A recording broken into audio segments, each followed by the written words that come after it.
o le awauli alamaya o nisine o tātou reporti whaina tu whātasia e lau Radio Samoa. O whailo mai nei le sui whaipula le National Party ya Chris Bishop o lea ua nga i luma lo lātou vaeng whaupu whai po le lātou party o le National Party. O le tuina mai lea o whamtalanga lea li whaipule ino wa le manu ia tau mwhainga e ave ese le li pāle mia mai le tūlanga le taitai o le lātou vaeng whaupu whai ya Christopher Luxon. I se whaatana noanga ma sui ofisa whaasala lau na te e nai e Bishop lona awai i tau pulpulenga po o tau mwhainga e suia le taitai o le vaenga whaupu whai. Lea na afuai lava se whanatanga whaatope tope o le whawhale tui le National Party i Wellington e i la solulo le neva yaso. I le mai ai o lea whanatanga o lea na whaamaonia mai ai le whaatu mawina pea o le ave ai o Christopher Luxon mataitai.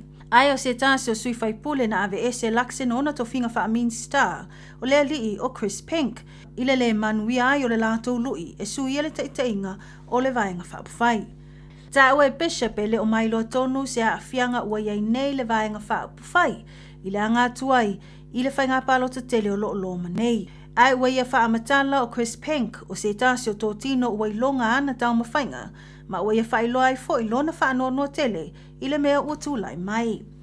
An whaamanino e lea whaipule paule tūlanga o le ai e tau mawhai e tau lai lona wa ai. E toi a ngai e whaatino ana ngā luenga ma matawhai oi ina ia whaatau no ina ma ia lelei foi. I le mai ai fontanga le National le ana manino lava le whaatu mawina peo le tofinga o le taitai o le li o Christopher Luxon ina witu ina atu luma mea o le National tūlanga o le whaatu ina o ia e taitaia le vaenga whaapawhai.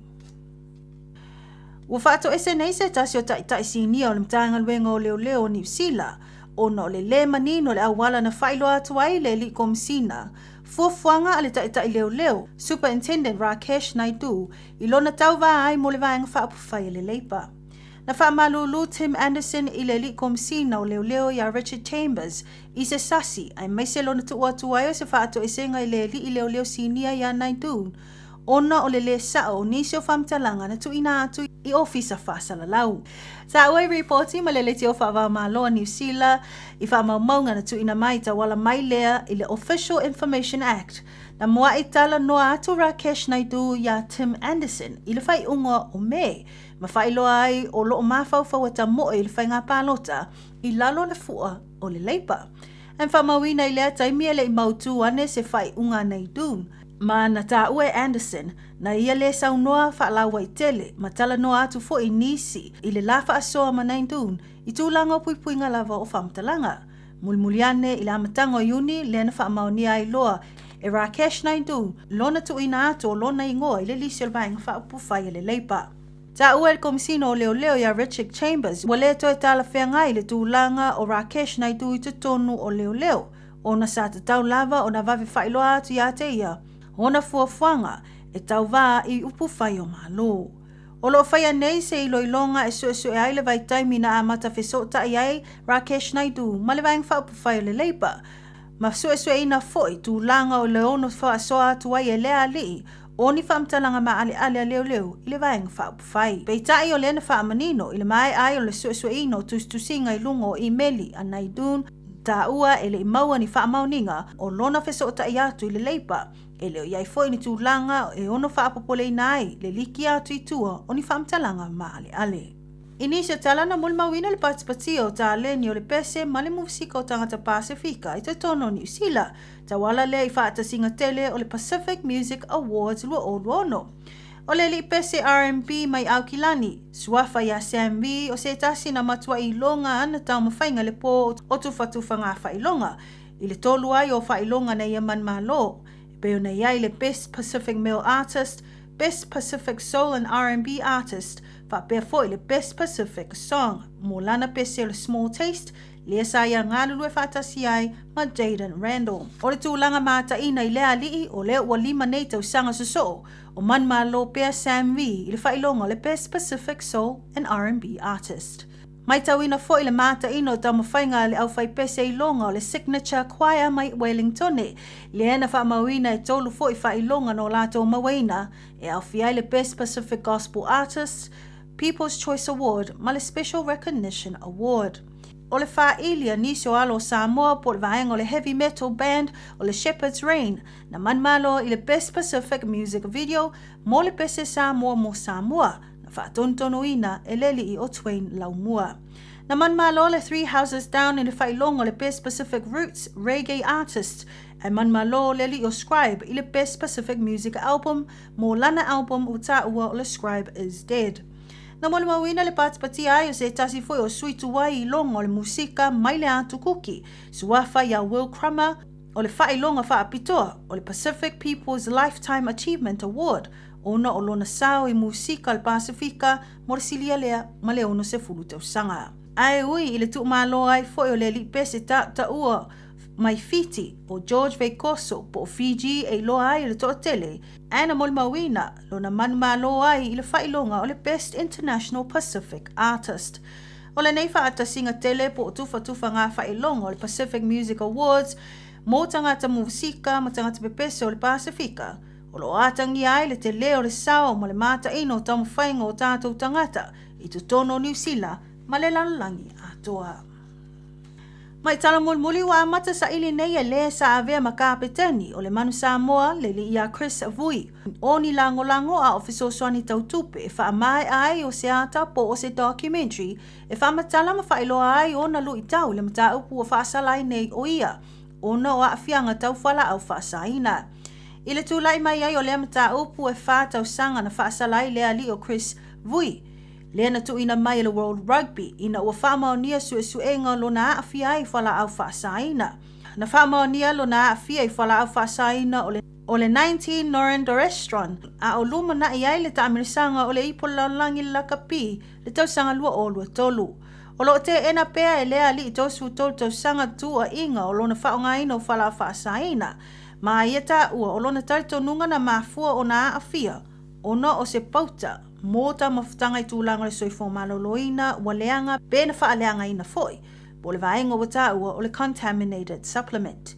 E le imanuiana tau mawhainga le apili ai o lana whaasalanga i lumo o le whaamsinonga o le Court of Arbitration for Sport, ma o lea ua ia whailoa ai o le ata po le documentary ua whaingoa ina nei o le Spiked, o lo tu whaatasia ma whaatontonu e le vaenga wata o le Tusitala Films.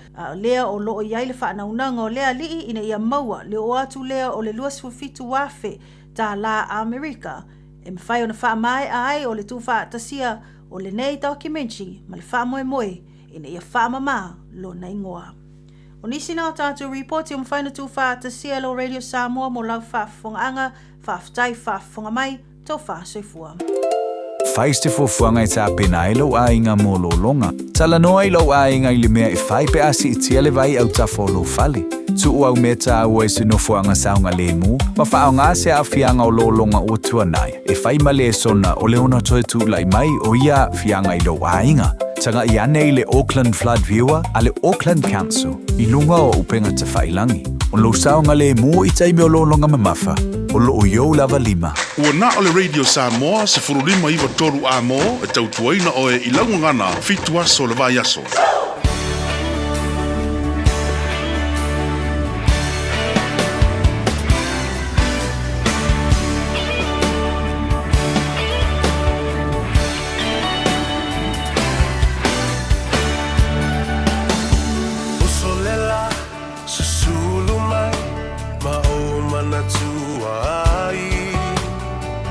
Samoa le nuku o te nofo ai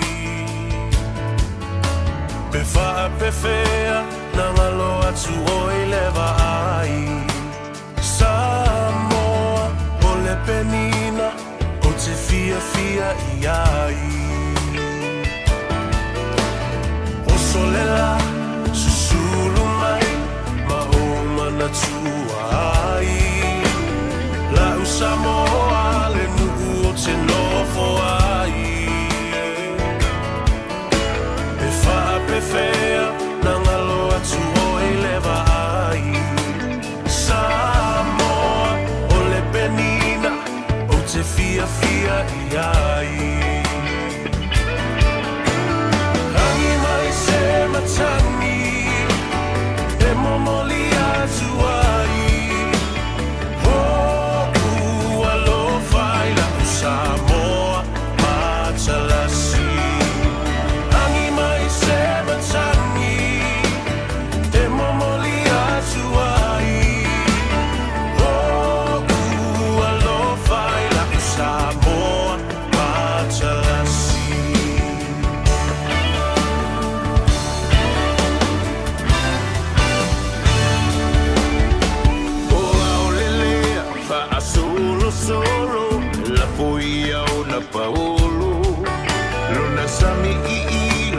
sulungia ele masina Bifa apefea Nangalo atu oea ita Samoa Ole penina ole vasa pasifika Tangi mai se matangi Se mamori atu ai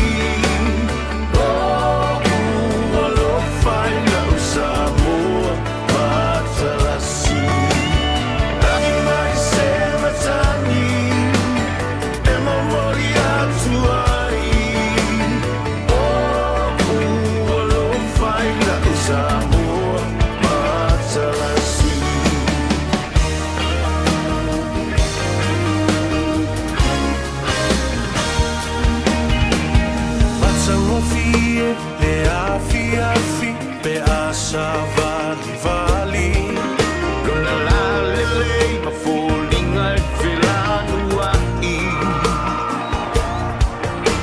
Befa a pefea Nangalo atu olo wingoa Samoa Ole penina ole vasa loloa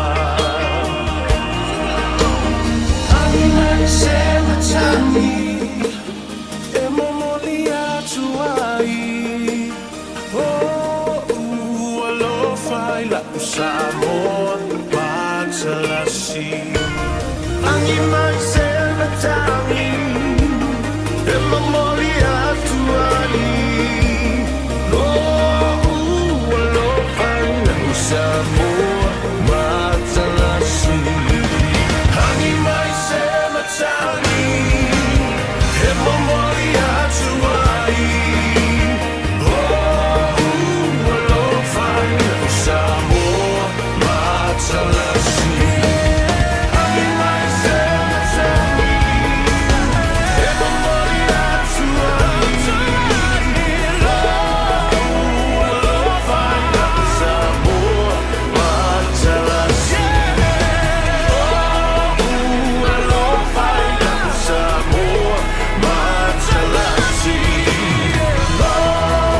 ngisa Whaape o na puniti o le la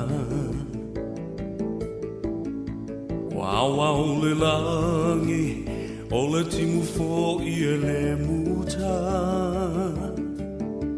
O fitilo na muenga Wa tofai paloi mata Fitilo fa I solo Wa le tau ai lona loto E uso e sauia O le vai nulea e te tau mawhaina Papu mai e le pauno Le whaamalu lea ua e la ina Ia whaamali e ina Pau se mea ua au mawaina Ia, talofa talafalava le paia mawalunga o le whaafonga tapuai. Ia, mai se fo I le sila mai moa sa moa le atunu pele. I le nei fo I aso tofi o le whaatawhiti o te ute ma Faiva o ngā ruenga sa whita I tunga I ai le atunu. Aso tofi o le aso sifulma le tonu o le masino au kuso. Lua afe lua sifulma le ono. O lea ua lua sifulu minute ua te ai le lua. E le ia le Faiva whaamanatu I a te oe. E te ilo ai le aso ma le taimi a o au mea na e whai po ni mea le lei po ni mea wha le lei. Ia, ai malo le soifua manuia I lo tātou tunu. Whaatalofa fo I le tāwhitonu o le vāne nofo Samoa I ona tūlanga whaalupe. Pa ia ma mamalu wha le malo. Pa ia fo I ma mamalu wha le anganu. Ia, ai mawalunga se vi inga o le atua. E si e ana au na pa ia. Ia, ua wala uwina ma tofi le ngā ruenga. Ina ia manu malo ia nganga o tangata. Ia ele ngata ile na. Ho fea lava le tafa o Samoa, male la lulangi o loo tala, fa uto haila na au whainga ruenga. Fatalo fatu, le atau o Savea, le ulua Iali, Al Harrington, tu munu wau lovea. Ia, maule au na masani, o tau masani, e ile ngā ngaifo, Faiva ile tele o tau sanga. Ia, mai se fo ile tāno ava e pei o na masani, ai asto nai. A whea tu I mauta malawa, whaatalofa I hate utou ta mamtina matu o le atunu pa anga tō tino. Whamui moe lo manuia utou, le malulu o le tau, o lo iai le nei taimi. Ia o lo whapena fo I ona ta ui le lei ia le tino ma ia mawhana whana. Whawhitai ta talo, ma lo fo I le soifua manuia, tāpua inga mana. Anai ta mamtina matu le ngata I mauta malawa. Ia e whapena fo I whale o tangata matua, ia e maise fo I o mauta ngase o auisi ta mama istina. E tā o oto lava I le mauta ngase. Ia kuke vai ko la sa ve uzolor ke le vonki. A lui lunga alu popo tua I nana I ta mamna itina. E tā whawhao ma ewa I lunga le interneti, ia whapena fo I upenga ta whailangi. A lole ngā lulu e malo fo I le tāpua I maini. Ia, o le fo ua maloti o moto ia fo I le laulau nei.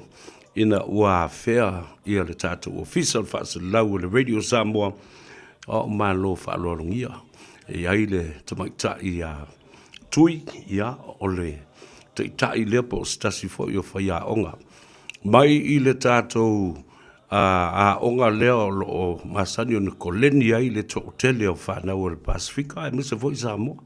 Samoa fo I le avanoa. Sa au awai tuaine na onga. O le MSL Training Institute I le telo tausanga sa tuanai. Sa whaia I nā lea onga le tio ma le televise. Ia ma whapena na whaia I polo kalame o le ta o le programming and producing programs for radio and television. Ia le la ua mai ia la uri. Ia na you also like to Patrick Fido, whapea fo I le uso. Ia lalo a tila. Atalo fatu maleanga lalo. Ia malo le soifua manuia. Whaftai foi. Ua maua le dei lao tātou te whailoa. Ia whatalo fubomatu le sunga Patrick malo le soifua manuia. Ia paneni au tu te le mani utu taulangi ia. Whatalo fatu foi le au ona pa ia le atu eses whatawhai taulanga. Ia. Malo te fo iti na mata mama tu o maua mai le nei fasalonga ia. Malo se fua. Malo se fua manuia. Ia le uso ia lalo atila malo li le se fua manuia. Ta ule ai leo te tele mai langa e tau wha le tonu mai le lua sound mai le pito le na. Ta ulo suafa, ia a whai e te manatua i ngō umatua, ta ui ma umatua, a whai te ilo le tonu ui Samoa, ia ta ui fo i ma le afio anga, ari atila. Ia, talofa, ia talofa ia tiwala e pena fo i a Samoa matamata mai, ia olo ui ngō maulalo akila i ona mawama, o te sau mai le no umatango fia o Satupaitea ma samata i uta i Samoa. Ia, lo tina ia ono pele ro pena ia mo te mawa ki le yon moama ia aftai ia vai la toi fo la le tato camera ia Patrick ia le na introduce va le ia la sunga Patrick na yo matu lo fa fonga mai au le afio anga fo i te mita i le atu pele Samoa. Ia, o lo ngō Patrick Vito, ia o te sau mei le fio anga tau fusi ma sa musu i alipata. Ia, na ola matutupu ai Samoa, ia pe foi a inga, ia ma ola vanoa e sa idi manu ia meni atunu. Malo, le tamo le tamatangi, ia ole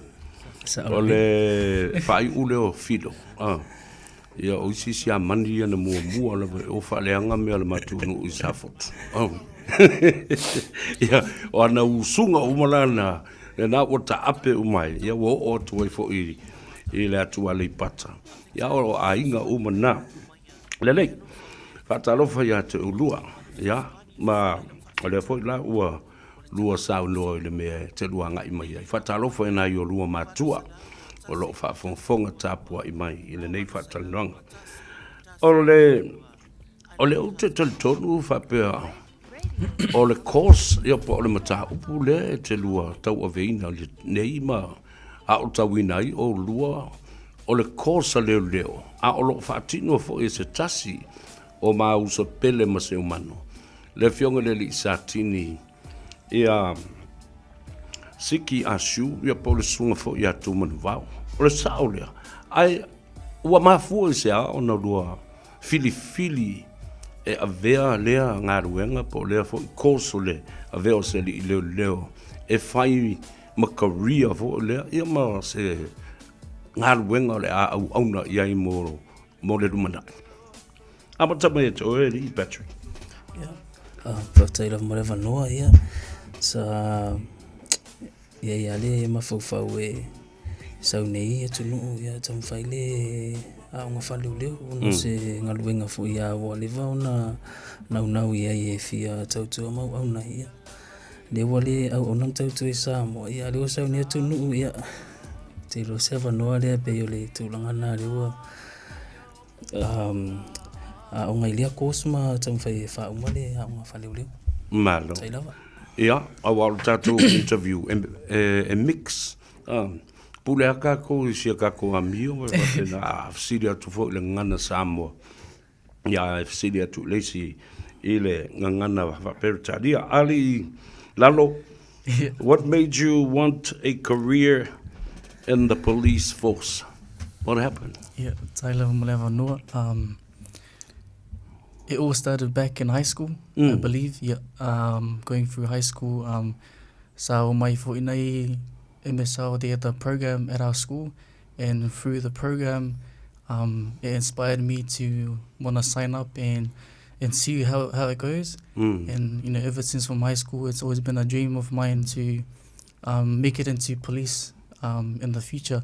So going through MSL, knowing it from school, as soon as I finished school, I applied, and then I got accepted, and then going through the process, got to meet a lot of people, and then that's where I am right now. Going through MSL. So before MSL, did you actually know how to get into the police force or how to apply, or were you not really sure how to go about it? Yeah, 100%. Taimi sa amata ai sa matuli lo lavasimia amata mai ai le program. It was we didn't know anything at the start, but it was like once we entered MSL, that's when we started learning a few basic things, but wasn't the full details of what we need to learn. ala li Patrick le take me le lo wa wina le mataupu. How does it feel like? What does it look like? Le ale to inga o ha mataupu la nga ia ile le o wina o le course nei fa leo. E wa nga mo o. Yeah, o taila ma fafsini. Ia I mataupu lo au ina ile course le le leo I o le MSL. Ia e kawai ko kongu le ingilisi o le maths. So o programs here prepare ke go through the process recruitment le New Zealand police. So we help out for ya over make your way through down to police college. So yeah, o le gaming o ma o le ma was full vai aso e con o MSL. So Right. O le uminga o le now the course o lo 20 weeks. Yeah, was full yes. Okay. Le si step leo wanga ine e tato. Yeah, o le skepule koe o le make ko kongo le process a leo I le gaming SMS o leo so ya maulalo lewa umaisianga step so le whakali langa wingi alu lalo I Wellingkongi. Right. Yeah, o le koe kasila u steps e koe ia nga afa moe le di e manguia ia o le a malanga kfo lo I Wellingkongi. Malo, vaptai. I had it for your own. What is it like with your tutor and in terms of his support? Do you think that you're greatly supported by your tutor, which is a great friend of ours, Sergeant Tumanuvao Siki Anshu? What's your tutor like? I just saw him this morning. Yeah, certainly. Oli mafuanga o manguia mai I whamuemue sa whingatai ma ule amatanga. Ni. Oli support ma le whasuangi ma tō tutors I misi vuinga I staff sai o lātou whasuangi ti ma ua ma matova singa wha atua lava ia o amatanga mai tia temi sa ma amatai sa whingatai lava sa talua I sa le ma le ilo lava le ni mea ole le whingatai fo le maths ma le ingilisi ese mai o temi sa ma o ngai ia o le amatanga lava sa lango lalonga lava le fefe ma le fia ia tu alu tu o le aonga ai sa o le au ngā whai ma tō turas ia ngā ma sa awa o mai ma tui awa o mai le ia le +1 ma le +2 ia o le ngā tai Alua I loa la mel ka whao vale pe alo kule le au. Ia kunga le ai al lunch ia ma wha iwi maka I ke ngeki ma kwasi ka moiki. tele whai o isi ia mea sa whingatai ti ma o Fesa lua o ngā mumua ia tururi o le MSL. sa wa usa ia sa wa unga le a unga mātango fie ma alosi o I mangele ia Tila South College. Yeah. Ai oi but Yeah, o nga I sangata I sefo ia la fua I Samoa ia. le tio le anga la wa mio.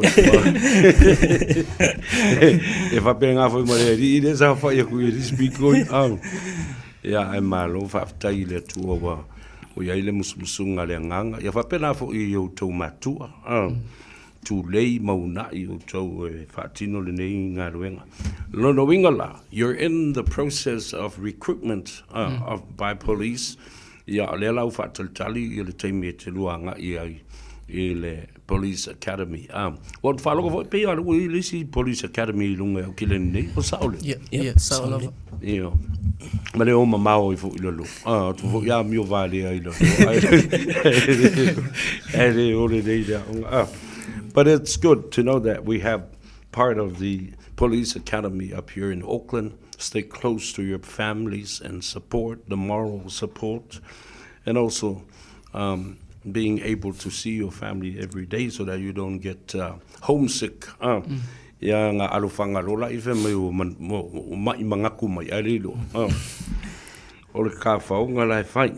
So, ole mana yo tatu tala no. Ole ase lua fautuanga. Inisio na yo ruoso o tamaita I fo yo lo fa fonga mai ele o maua le yo la to mafufo ia le tulanga fo le mautu the uncertainty of knowing exactly which pathway to take and encourage ai foi la to e o mai e join ma le stala le MSL e foi de foi se lo tala fa fautuanga ile tupulanga lo fa fonga mai Ia, o tai lava. Ia, o sina o whautuanga vui ai nei o tātou tupulanga Talavau Pasifika, na te Samoa, ia, mai sifo ia o le whapea o e nau e te vai pole aso stable career, pole aso mea te nau e whai e aloru mana ia. O le MSL e kele ia avangoa ma opportunity e courses en whai. Ona e apala ia i le ngata i whaleo leo hospitality mai si fo ia ma o courses en whai. Ona e apala e pe a whapea e you're not sure po le ale career le la e saungi e. Malo. O ye se may I ask Tui if she has a telephone there, a telephone number, so I could push it through, and so that people can call that number. So I vola po ile tato numero na autelo sa ile tato 0800 au su mai la se manu ile tato numero na o lo mana tua o a me fa tau i upul na o le M ia ma tu sile na o le S ma le L a wa le tau sanga na sei ma vai atu nei lau tau fa unga na vala ulia fa pito ai o te fia ia se tau talanga mo le au fa ia le mo it stands for motivation o le S to be successful and L, lead as a leader and have a strong leadership background. I let tau tell o le lui tau ina ia e manu malo. Ia ma vea o se te tai ma fati ta inga le lei e tai mua i le ala. Wa maua lata i matua a whafonga mai.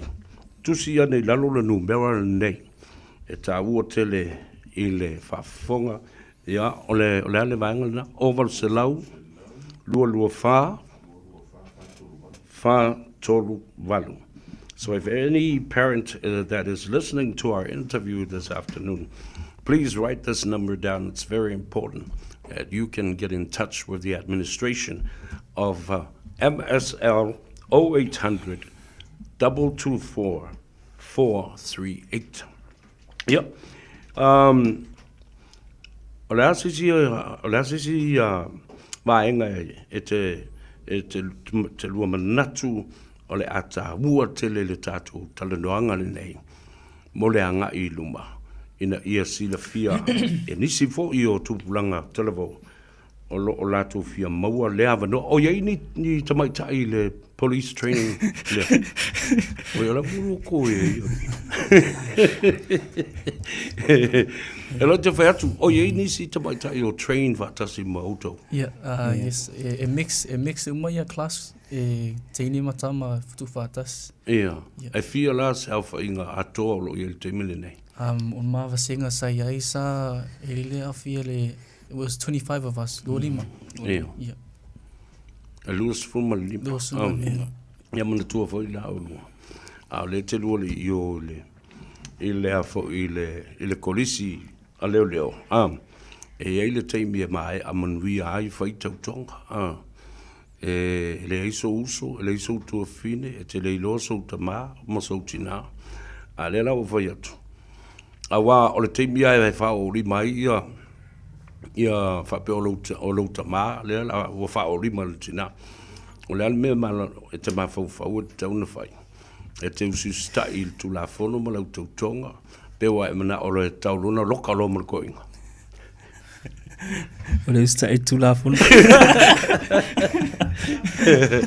ma le le ta ya va tu le ya va no mo ri yo lu alo fanga mo nga le fo ina yo lu ma tua o so if these your lu grandparents o le so if lava ma after you long mai, you know, it's a proud moment for them to know exactly where you are during the day. o la wo lo la te le MSL la fa ile va senga la ye te la nei lo le tau mate fo ia po fe o e te fau ma ki pasi ngai all right, final words from you guys. Send your kind regards to your parents, your grandparents, your families that are tuning in. Ya ona fa mai atuile o tatu tano. Yeah, tai lava mo le avanoa ia lo faanga tina ia matua ia no pele vo pena maama pena faisu tama ia kile yon maama pena fini matua my grandparents ia Saili ia Sinaumea mani o matua vo i Samoa ia Asoleanga o le whanau ia Letoa Raupena o le whanau ia lo whaatimo tu malava ia. Thank you. Malo. Patrick? Yeah.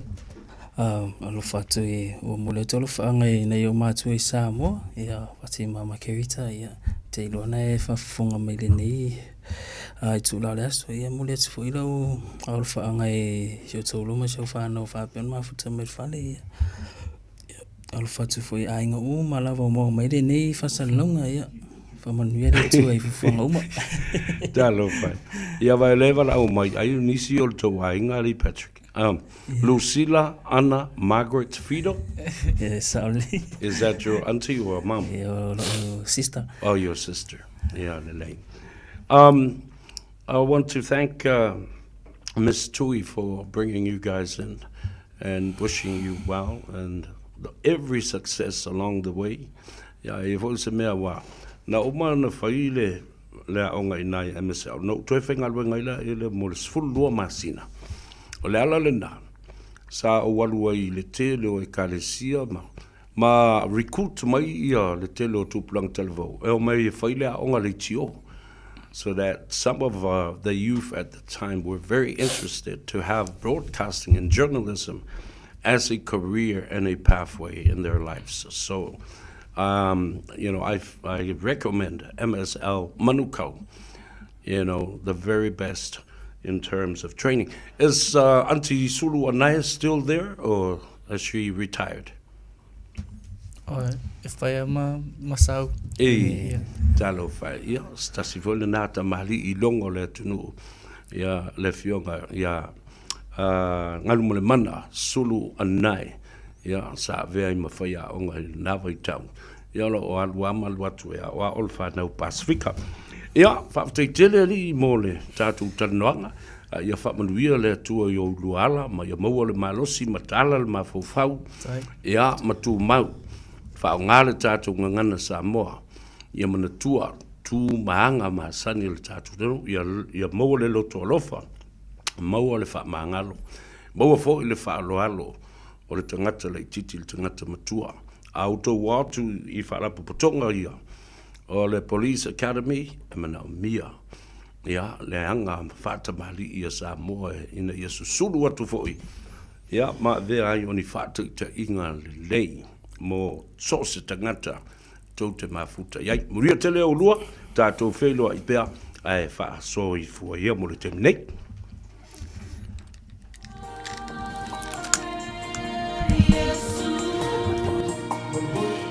No.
Alofa Samoa.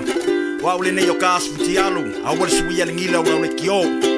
Eva mai ina se fudu lima iva kolu. Amo Radio Samoa. Vevela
You are my sunshine, right? My only sunshine, yeah. You make me happy when skies are red. You never know, dear, how much I love you. So please don't take my sunshine away.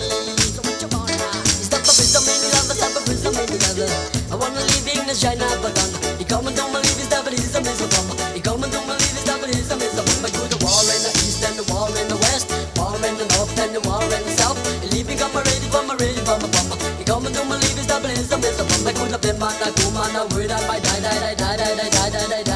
Yeah, you are my sunshine, right? My only sunshine, yeah. You make me happy when skies are red. You never know, dear, how much I love you. So please don't take my sunshine away. So what you want now?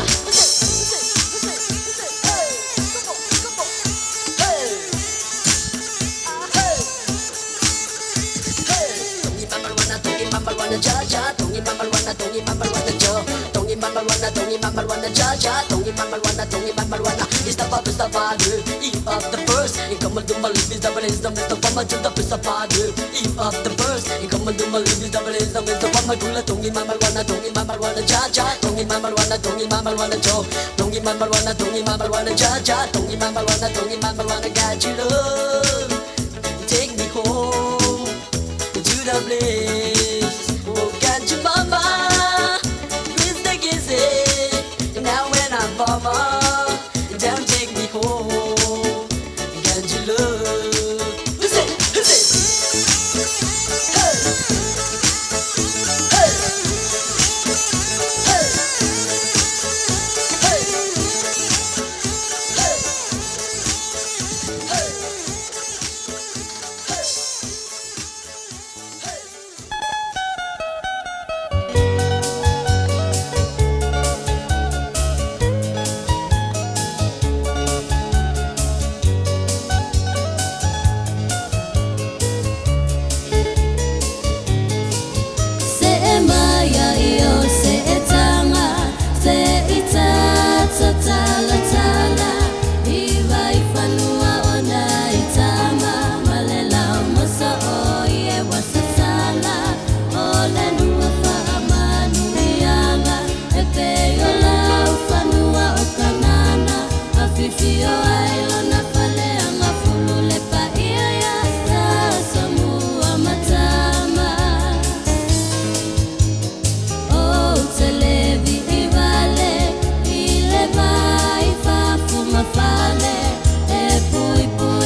To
malo na ngā rurua tala whalama o se whapoponga o tala forward Radio Samoa.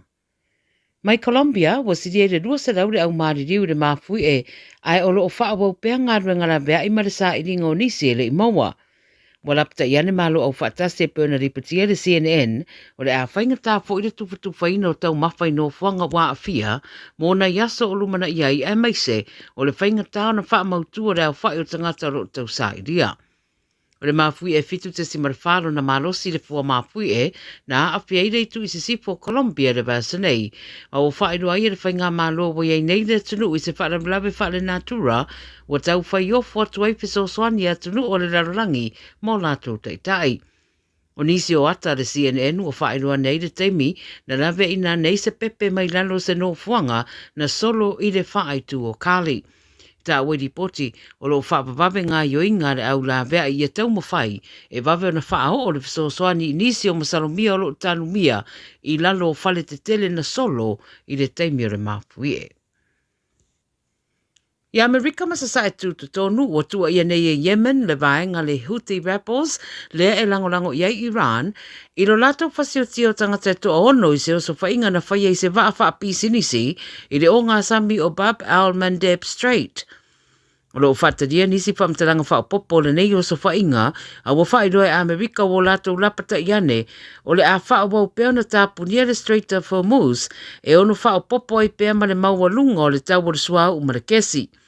Whai roe le CNN na whareanga le Mediteria Amerika se waala o loa na ngai i runga le fua na iei runga le fua Panama e na whaimalanga ne a ngai i le tasio wafu i Iran. Whanai roa iei Amerika se miso ma a whiai le potu o lo iei le afi whai mai o le waa na tau mawhai e ui atu le Gulf of Oman na ma ua o iei ma le poloka Amerika o lo whaia i wafu o Iran. Wa ta oe ripoti se whamatalanga a Trump i le autu stala o loo mātala nei le Strait of Hormuz, mai na o le Navy lava a Amerika o loo ia whaatonton wina lea o ngā sami. I Ausetaria, wa pue leo se ri, i le mai o na maua o le tino mariwa se tamai tai i se whale i le tu i saute o Brisbane i Australia. Whamarutera i titoro se fururua i le waweao na wala awane ai le fsoswani whapapape i le whale lea i Rwanda Street i le whae tua Logan i Brisbane o na ori poti ua whao lima tangata. Taunu watu leo ma lātou mawai le tamaita i rusful fitu tausanga whaia i ngā ruenga la vea i peitai na mariwa i lava i lea no fuanga. O le ri e tolusu fitu tausanga sa iei fo i le whale le taimi lea na pu e leo mai masani ma le ua fia. Whai roa le 9 News, aro sira leo i rea whaarablawe o se mataupu fo i e whaatatau i sā wanga i a inga. Whai mai e le i whaia ni mōrianga i le teminei, au lo wha o pereso e suenga i le mafo angore nei whaarablawe. I New Zealand, o tangata New Zealand iei pito ai alani wa ripotire Radio New Zealand, o lo whea ngai malu i tau le whai o tūs whalau, o no le mawalunga o le whai o tāro sanga ua mafua o no tūla whono fōtau tua o ia Pertania, whapele Brexit. Whai mai le Radio New Zealand o i lātou e tai dua citizeni, dual citizens, o lo umi se teimi e whaata diei tūs whalau, e leo iei ni whaamanatu manifesto ta inga mai le ofisa o whamaranga inga, a o nisi teimi e le tau nuu tūs whalau te tonu o le teimi o mana o miai mō whai ngā malanga. O lo whaeroa le ripoti rea o tangata Pertania e tai dua citizeni, sa whaaton wina e whao ngā tūs whalau UK, pe ato e fo i atu i le tunu, ma o lona winga fo i la o citizeni o Aialani e lua tunu e citizeni ai, e mana o miai fo i se tūs whalau Aialani e whaimalanga i Pertania. Ese whai tionga ma whaase a tangata e le mata upre nei, a wa wha mao nere si tio la whai o tangata Aialani e tāro sanga mō tūsi wholau. O lo iei le ripoti ma tūstu singa, wha maumaunga o ofisa te tau o na wha awhiso tai mō mata upu wha penei, ia fo iei le tele o le mau whaase a. Malata kuki, o le vasa nei le whai ngā pālota le atunu e tai whātau sanga mawhaia. Pei lava lao le tele o atunu i lea tūrangi e tele fo ilu i tau o lo whea ngai ma le atunu o na o lea wha moe moe. Lo riptia le Radio New Zealand Pacific o le pāre mia o le atunu o malu tai fo o le Cook Island Party o Mark Brown e le o ieiso na masaro salo i le mata upolo ave iei le wha mua tangata i le whai ngā pālota. Wha mai Brown, o le sana wha marosia o le wha tupra i o le tamau a ingo le atunu utaru mai le COVID o le wha mua lea lana pāti. O lato wapa ai fo i le si tanga o tupe maua i le welfare, po le soifua manuia o tangata, o pensiona le au mātutua, o whanau, i ame se fo i le tau o le soifuanga. E ano noa i mata upolo o mata i tua le au palota le vasa nei, a o sauni ai mo le whaia o le palota, e au piei mo le mata upo e whaata tau le so o tanga manif sila, le sa tau wa whaina i se teimi e le imamau atu. Tala nare Radio Samoa mo lau whaafonga mai le nei aso, manuia tele Faiva o whenga iei mo le tātou tunu u whaasoi fuia. A e fia i lope ono lo fia lo fale i lo lunga. Si akilo fanua i le Auckland Flood Viewer a le Auckland Council. I lunga o upenga ta whailangi, si akilo to atu si pele ono a fia ngō fielo mau tai lo longa. Tala noa i lo ainga i me whai pe ama mawhati munga, wha ama mama tewo tu ama ota, tātou te le pōlea le tau. Ai mawhai una tātou sa uni mo fisuia i ngō winga le tau. O lo sa onga le mu i taimi o lo longa mamafa, o lo o yo lava lima.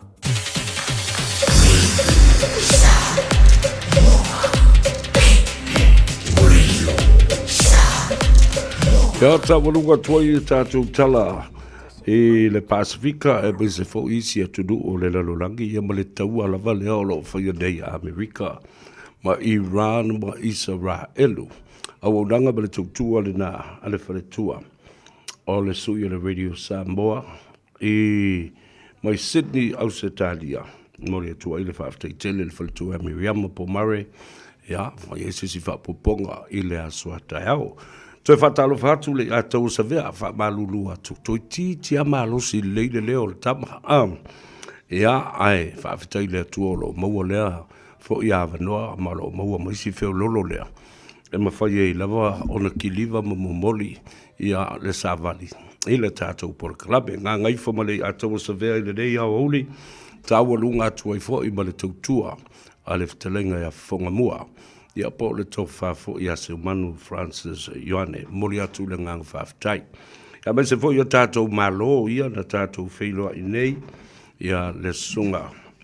Ia Patrick Fido ia ma le sunga a maulalo a tila. O i la ua o halo Samoa o lo a o tawina i le a onga wha leo leo. O leo ua mai o le lua se furu a vaiaso. Ia maua tā pena atua i loa le kolisi wha leo leo a le o ilunga i au kilani nei. Ia pa o le lau mua fo i Wellingtone. O fo alofa atuai, mo onga le lei mo nei uso po o nei fo i whanau. Ai mai se fo i o lātou mātua, lo lātou whai o le ngā luenga, o le unai ma tū lei, ma ta pena le mafofau le tamaititi, ma ta pena atuai malana amio. Peo no tū whafonga mai. Ia, sa mātou talitali e lava. Ia ma whaatino fo i ele mātou whaatala noanga.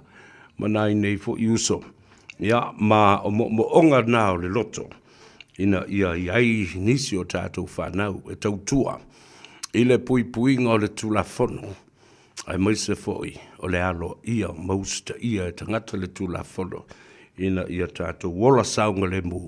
Ma amana ia ai fo i ai a te tau wha le tulafono. Ia toi whatalo whatu. I nai te mam tina mātua e mese foi. Ia lo ai ngā pele kalai estete, i nai Ashburton e pei o na iai ia le nā foi vai aso sa tātou ngā lulu e whaatasi ai.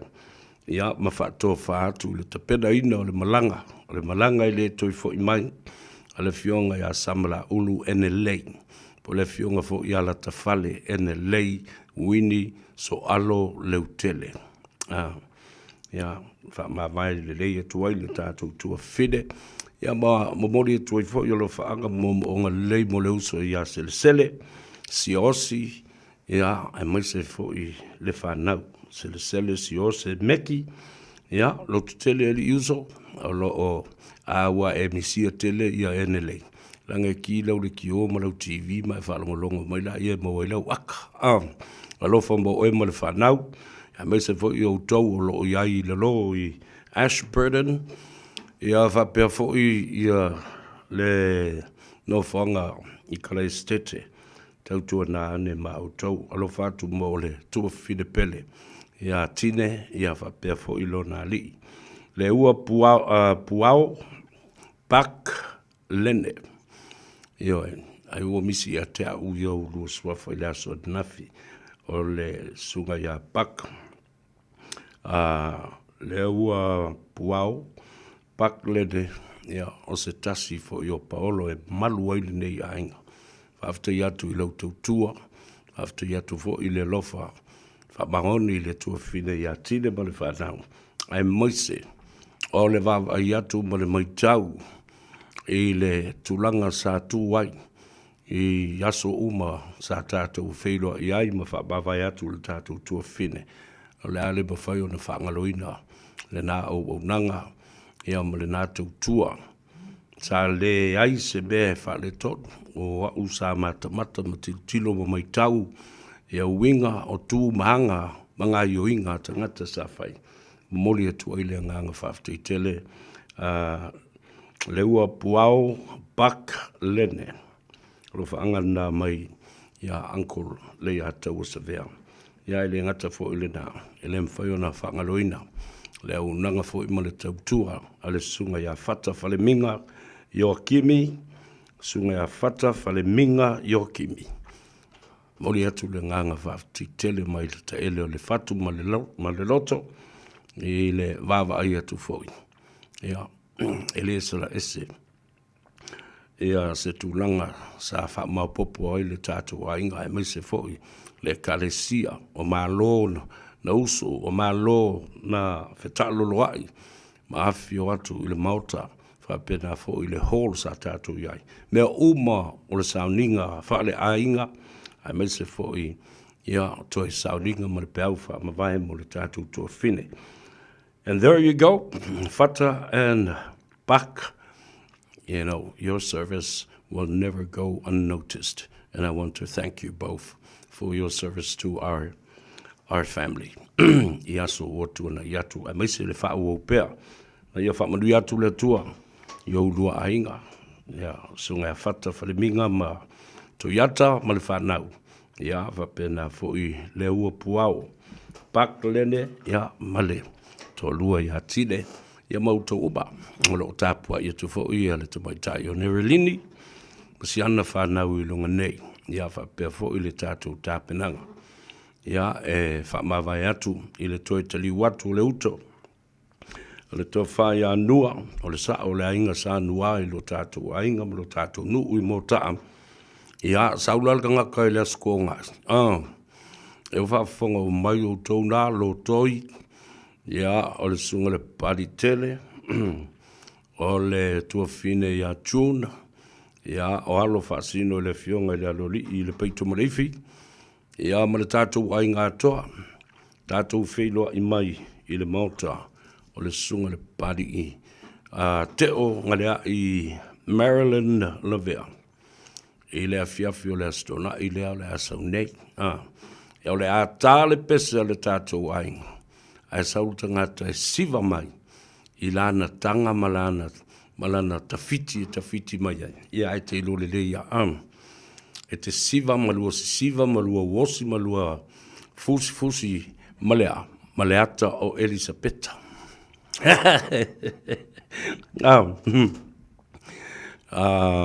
Sa ua matamara lanu viole vole ma pepa mu ia le na talusi ia le tātou whamawai atu fo ima le fia I le tātou uso ia nua alu ia pātou tali watu whauau lana tautua malana fo I au nanga I te tonu o le tātou ainga ia le na o istangata I te wawai atu iai. Ia whatalo whatu fo I le awhionga. Te leinga tā veu ia ma songa ia Rex le vai ia whapea fo I te maitai o lan wola ia ma utou uma le tātou ainga o tu ufua o le uso ia whapa ia o le te maitai o Pauli ia ma utou uma lava o loo whafonga tāpua I mai. I lo tātou ainga e Ashburton, Christchurch, apena fo I le sunga I le whawhengainga Bishop, Touli malewhaletua, ia maletina matua o le tātou ainga. Atalo whatu le ia tau sa vea, malo le soifua, malo fo le ngā rurue, ia e maise fo I le tō tele o whawhengainga e peo nei ai. Ia le whengainga le kalesia i whakasa male metutisi i Ashburton Lava. O tō lui i oka i le tumu le sauninga whale hainga. Whapena fo i male sauninga o le peau wha mawai. O le tamaitai, po le fionga i le latufale, po le fionga fo i le salamasina, po le fionga fo i a samala ulu enelei. O tangata whaalongolongo maa ia mailalo. Le tate wawa ai i o lato swafa i lunga nei. Whatalo whatu William Brown, ia whapea fo i Telesia Booth, talo fo Telesia. O a maile tātou master, koko master. Nanga wale isa o pepa koko o iai. Ai se i mai ona wala ua tulea o Telesia Booth, ia whapea fo i ia le afionga ia fingota Daniel Booth. Ia o master i o le koko master. O matuasa ili mai e le tele o tangata. Ia nalo tango tu o tu iai i le telefoni. Ia whapena fo i le upenga ta whailangi. Vili sa o ale atu whangaloa i whangaporoa. O ina e maua mai ai le sapalai o le koko master. Ia, atalo whatu i le tamamatua. Ia, au mua ave, ia, vale whaletua ia au auna. Alo le seifu mduia le nei fo yaso. Ia, na whapea anei e le maua ia se tātou. Polo kalame le aso. Ona wafetu na ia taimi o le audi. Ia, au whalongo tua. Ia, mausi malosi o le leo. Ia, pe wha lava pe wha paulua. Ia, ai maua ia le ata maua le avanua. Tātou te wha soa i le tele. O isi fo i vaenga o mata upu e tā ua tele. I la au wawa iatu nea so nafi o se mata upu sa o tāngo fia.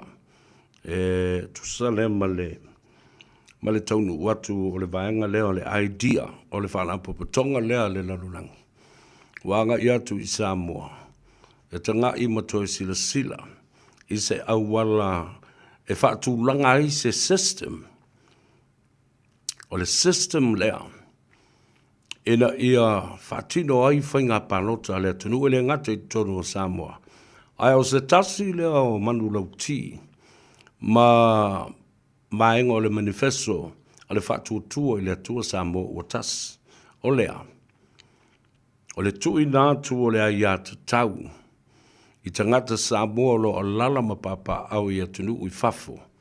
E whaatino atu ai le lato palota. Na ilo o le malanga atu i Samoa. Whaonga ina o ofisa o konsula o komisina. Ia ma ofisa o le malo i atunu i fafo. Ampasa. Whaatino atu ai i le system lea. Pe a whai e mawhai o na whaia.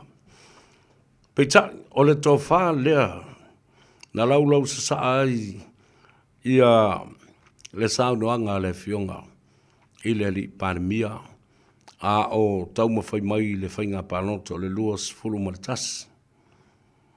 O le nganga moti, ina ia iai se system, pē tuai, ai ia whaia iai se ilo ilonga, whaia iai se suenga. O tu ai ngā mata upu la whapenei, e le whapea e whaaleo tu nei, ai tupu le aso atahao. No, the voting system has to be studied. Nela o iai le feasible study leo lo whaatino nei, o le suenga ma le ilo ilonga. Awa, e le o se mea whapea e fau. Ioi, o le whaonga e isi atunu uma o le lalulangi. Whaonga e fiti, whaonga e lalo tono, e lalo tonga, le atukuki. E mafua i sea. Ua whaonga ina, ma whaataua ina, a ia ta tau o tangata uma. Po whea le atunu ue te iai. E mawhai lava, ona e pālota mai ai ina. Tātia e se le tele o isi tala lai whai, a whai lai tātou tele i tā pena iai. O le teimi le nei o te tau o na tā pena ai le system lea ma le suenga whapitoa lea. A whai o le model na o le na whaonga e New Zealand, Australia, Amerika, maisi atunu o Europa. Le ala le mea le ale mawhai ai. Atunu te tele ia. Le ale mea le ale mawhai ai o na tātou tā pena e whai. A tono lesi ele o le pae inga le nei. A o la ua iai tangata ua komisi. People and an organization have been commissioned to look at this feasible study, to set out the guidelines of how Samoa should prepare itself to host a program or a system that allows us to use our human rights, protected human rights, to select our leaders and members of parliament outside of Samoa. A le tele o le la pisi le la umai nei isi au li ia e mese ale tuangai. Whema ele mwhai o na tātou whaia. This is one problem facing Samoa. E mese ale tau ina lea. Ma le vaenga whau whai lea. Whemai lātou te pui pui a ia tau o tangata. A o le mea moni la. O le vesiri. O ia te tau ia tau te pui pui a nei. O le tali e leise mea. Nea tau te tau whiofia lea ia te tau o tangata se ili lingi atu iai whaamrianga. Ale ma loa o tū nei. You have always, listen to this, you have always, especially Tulepa, has set yourself limitations. Wa tā mauai le soifua whaauau o le atunu. Ono le whai atua, whamai Tulepa, ele ma whai o na whai e leisi o tātou marusi anga whenā mea. Carbon credit le ai e le ma whai o na tātou whai e le titi tele Samoa. O le tātou stock exchange, whamai Tulepa, ele ma whai. We don't have the capacity. When do we get the capacity to do so? It's because you have already set the limitations on the capacity of our people. O tātou tangata, o loa sili ia na taungata na ino nisi lava o loa po tupe. People are the greatest products of its country. And Samoans are a people. O tātou tangata, o le oa male o loa lea, e le whātus tusaina iai se mea. Ma nisi o loa. A wafoi. A oa o ina le lei o tātou tangata. The sky is the limit. Ele ai se mea toi tuta ia ai. Lea tonu uata mamai mamana na o e whaatino le mea lea. Ai tapuni na wale whaitoa. Ai sea. Nā mea o le te tala ele whaitoa. Se i lau sa saa Faiva o Samoa mana tama whanau o lea o tawina i atunu i whawha mo atu. Ma ma fau fau, au wala fau, ai kia fau. Ai whai atu am whai mai. Oh, we can't do it. We're too small to do it. Look at Fiji. So se mea, e momo, manau iai, ia tangata, e whai. Nā whai le stock exchange a Fiji. Nā whai mai, e le ma whai a tātou na whai. Nā whai ana le ma whai. Whatulo lawa mai, e le ma whai na tātou. Whai se waalele, le ma whai langa o le tūla whono le whapea. O tau lava nā. O tau tau fiofi ma mau. Ma loka mai le pā. I ma fau faunga le lei, ma au wala fau le lei. O le tō whā Samoa. Iwa. Tau mwhai atu lau li lea mea, whia langa i fo mai. Ia wala mea le utau o nei ai. Ila toi kia la uli, whai ana tō whinga. Iwa. Tō teo mai e tāo fiofi, ma mau. O ti uta ia ma matawhai o ia so se whai ngā malo ua tū. whaatemo kalasi, ua uma le ngā rua ngā resi tangata, ua sa ili mai i isi tangata, ua whai tō whinga le malo. Whai tō whinga wha kapeneta, oi e whaia, e whai e lauri. E whai e le pāremia, malana kapeneta. Ai o mata nei nalo u ata e le matua feita tota mai ava vau tangata. Feita i tō whinga ia ua whai e lauri. Wala aunga hia ua whai e lauri. Whai mai e wō ma lauri, o tei ma a ingo lauri. Ala le whesili tūlai mai. Nā le mea na whai e tuina epa, i lona vai tau. Tofi lo nā talii, e pule i tupe uma le atunu. Ioe, tinanga wawa ai atu. It was the greatest conflict of interest. E tofi lo nā talii, e wa ai tupe le atunu watoa, ai tofi le to rua, o lona hawhawhine. E so e ina tusi uma le atunu. So you see the conflict of interest. Pale mia oia. Tai o le atunu. Ai whātūlanga umalana whanau, isi ngā ruenga. These are most influential positions in government. And while he is the Prime Minister of Samoa, he places his son to be the head of the financial department and the Ministry of Finance. And he places his son-in-law to become the chief editor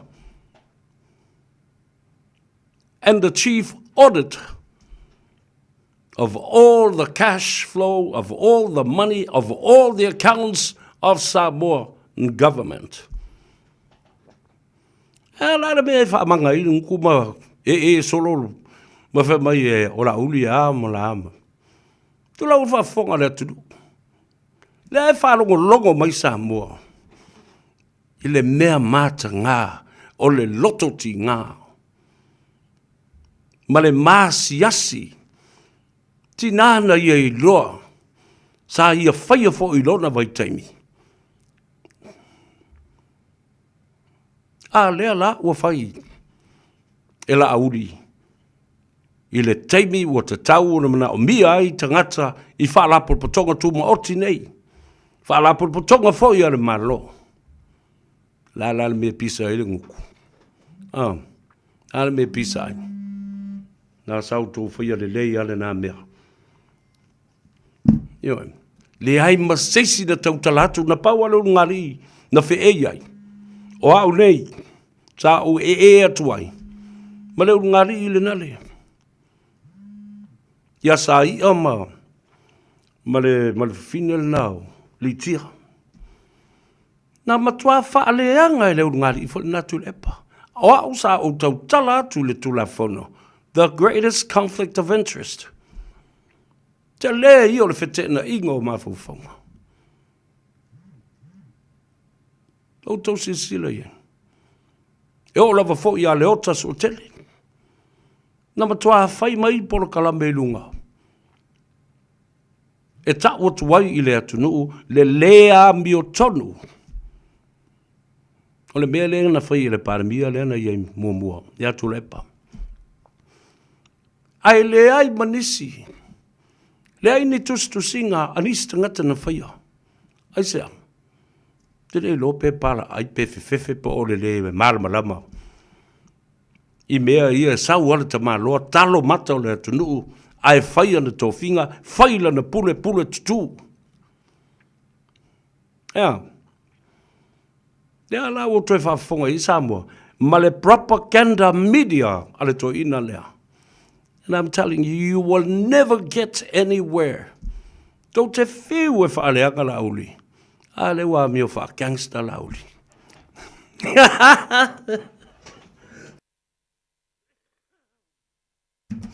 Wa mi o wha gangsta palmia. Na ala na kapeneta e whaalongo iai. Special advisors, boom, bang. Whatino. I le toi kea tu sisi. Awa ya mana ia lola pola le motu tua poloka. Toa. Toso ai lava lea. O le mea e te tau na whai o lo i ala auli le pule a toa le nai whai e le mea lea. Nela na ea le o na whaali li isi a wari ia.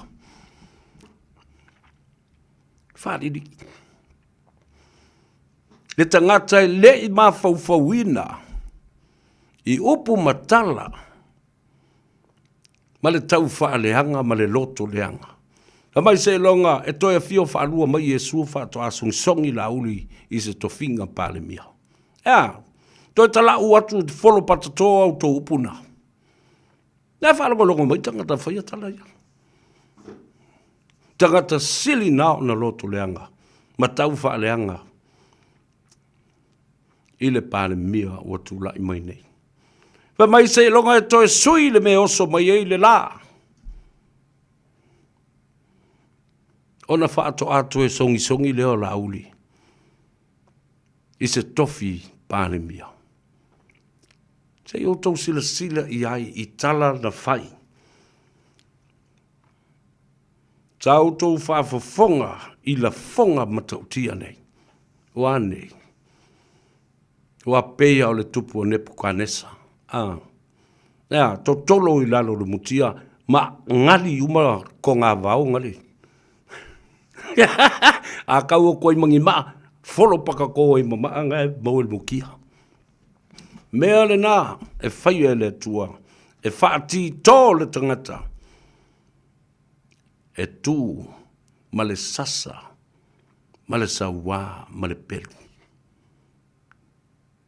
You've seen it all, Samoa.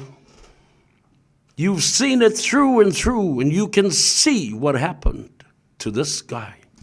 To this old man. Nea la o sau e nei, o le sau lea le ti Apollo, sau e fasioti, talepe, sosofa, whaaleanga, susunu. In any way possible he can. Oto wa ai matal ti Apollo. Oto wa ai fo linga malenga ngana ti Apollo o yang.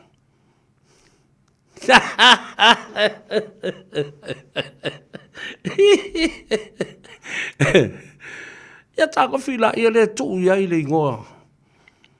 O le ti Apollo i le mea le nau. E matau tia.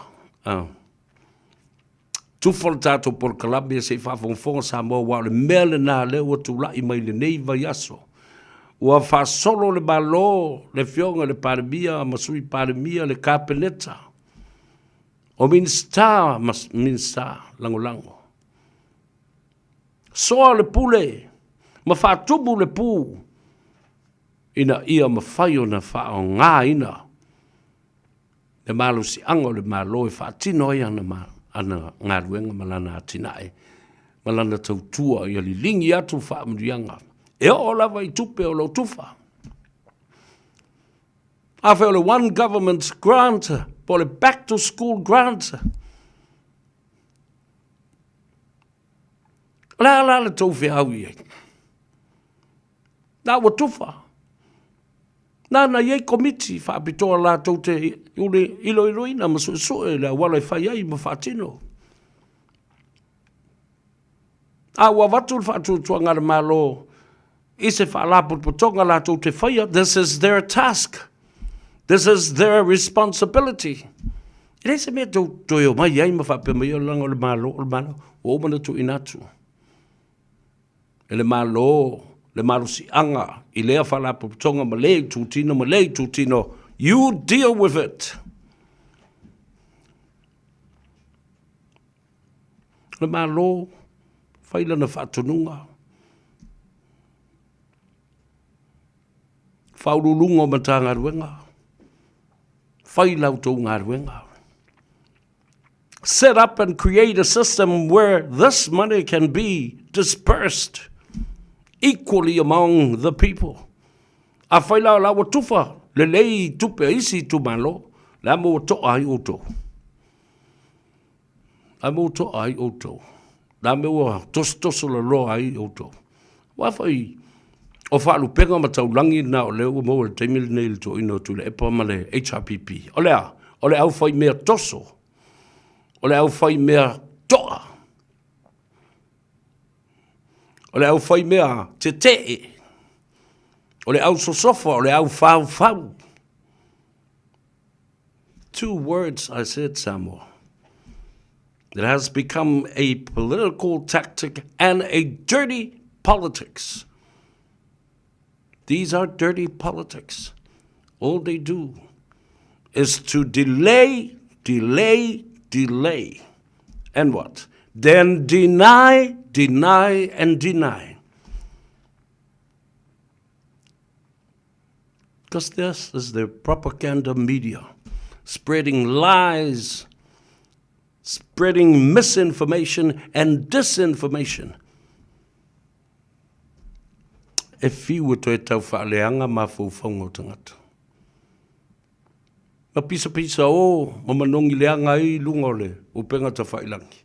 Aia. Nā la vei, nā lau. E tali e mai au tau, ma au tau tala i e whailunga. Wa matua i awa avau i lunga o penga ta whailangi ma la tau por kalame. Ai ngālo u aka e. Ma u whakau paki e ku fwoi, ken fwoi ngā rai whakau paki vi fwoi, ai o lauri.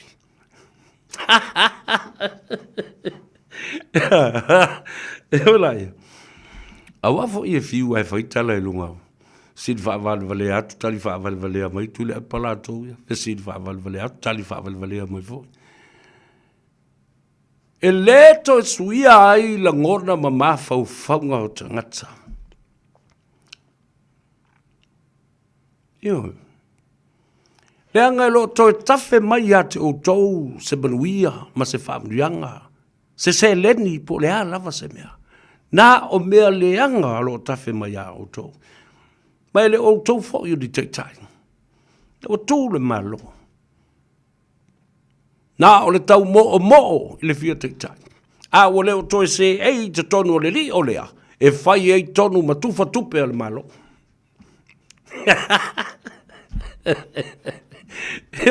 Ya no yala whapena. But one look can. You know why?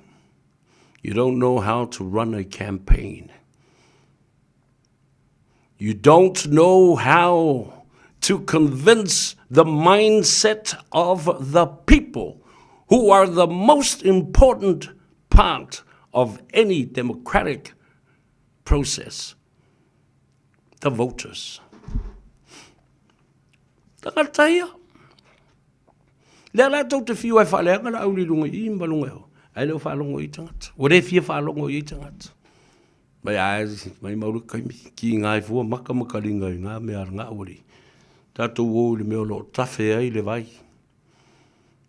Tātou wō, tātou whamalu. I le vai o lo o tafe mai. Tā tia pēa mea nai whai. Tā uleanga I nai fua, matu ua I fua, whamau I a tonga. O mea o le tā lolo. O tū pēa le tā lolo. O tū pēa o whono whawai. So be it. A whai o iese whaatonu ngā le mālo o na whai. Māli lia I le kāpeneta, o le mea le nai whai. E le te muri, ave u mai su e nā mea. Nā ui ai tu la whono whawai, ma whainga whawai fau. E pule le malo. Ioi. E le toi e seisi o tau e toi fia pule I se mea. Ua uma le teimi o le au tau pule. Nā la ia. Tā tia tō whinga le malo. Tō te le toi a ia. I le whainga o tō whinga le malo. Ura tātou woe tā le pese. A le asa ili le avanoa. Tātou te talanoa tuai I le sunga ia Prince. Ia, mai le tātou Sekia Specials. Ia, mai se fo I nisi o whaamrianga M5 o na maua mai. E le company o le Casa Beds and Appliances today. talo whātu le tuawhine, a Nerelini, Winnie so alo leo tele, ma lori le whaafonga mai foi, aka whiwheu e aka mai whakaupaki foi. Ia, whatalo whatu e le tamamatua. Ia tu ia li I sofa, ia whapea foi, ia le tina pele. Ia tapu I tea, ma lole sui fo manuia tina, aftai fo I tapu ai mai I Faiva, o lo o manuia ai. Ia le au unanga ma le tautua, ia Samoa. Le ngā ngai fo Faiva, ma le atou sa vea toi fo I mai pe a mai a. Ia nai a tātou whasisilanga ia. All her island goods, back them as she ends another day. Attention all Vainitoa, saving the world. Thank you for showing up for your family and community every day. We appreciate you.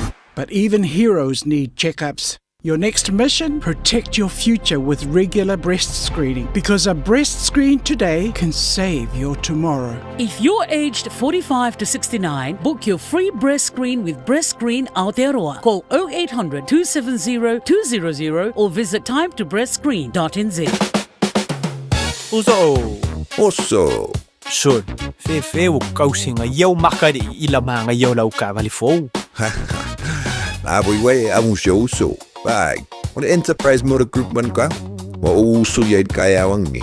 Lei yang whakamoe dau whainga duenga. Ai o akurea fia wa show lau ka mai lunga lawala. Pa wa umma koenga ka vale. Piki apu SUV, van. So koenga ka vale ha. O feet for cover. O le lima ongo fiku Great South Road man kau. Pe vile le over se lau lima o dua korfa. Enterprise Motor Group man kau. Sa ili, fili, ma ave loa lau ta vale. E ai se isi o le tau ainga e whaapea sona leo. Pe whaapea foi. Whaamata e avea le tale I, ma le tale maasani e tau fia ai lātou ma le whai o lātou mea maasani ai. E tatau ona lātou e whai suenga o le tale a ngā I le coughtest.co.nz. Pai le suenga o le tale ma whai loa le fō mai coughtest.co.nz e le ai se tatongi. Whala au talawai e iai tūlanga la matia ma tūlanga le lei o whala au. GlaxoSmithKline, New Zealand Limited, Auckland.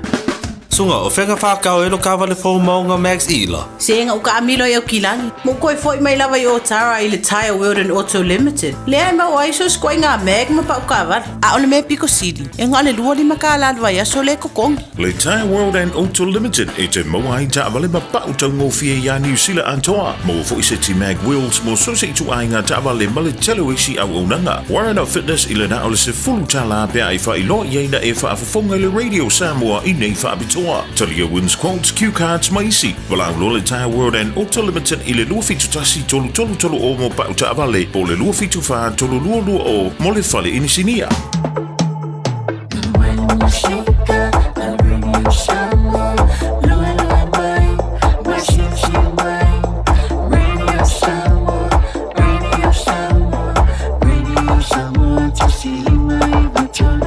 Radio Samoa.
Taslima iba tolu. Amo.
Talofa lava, o le si'u fofonga le nei o Samoa, le Radio Samoa.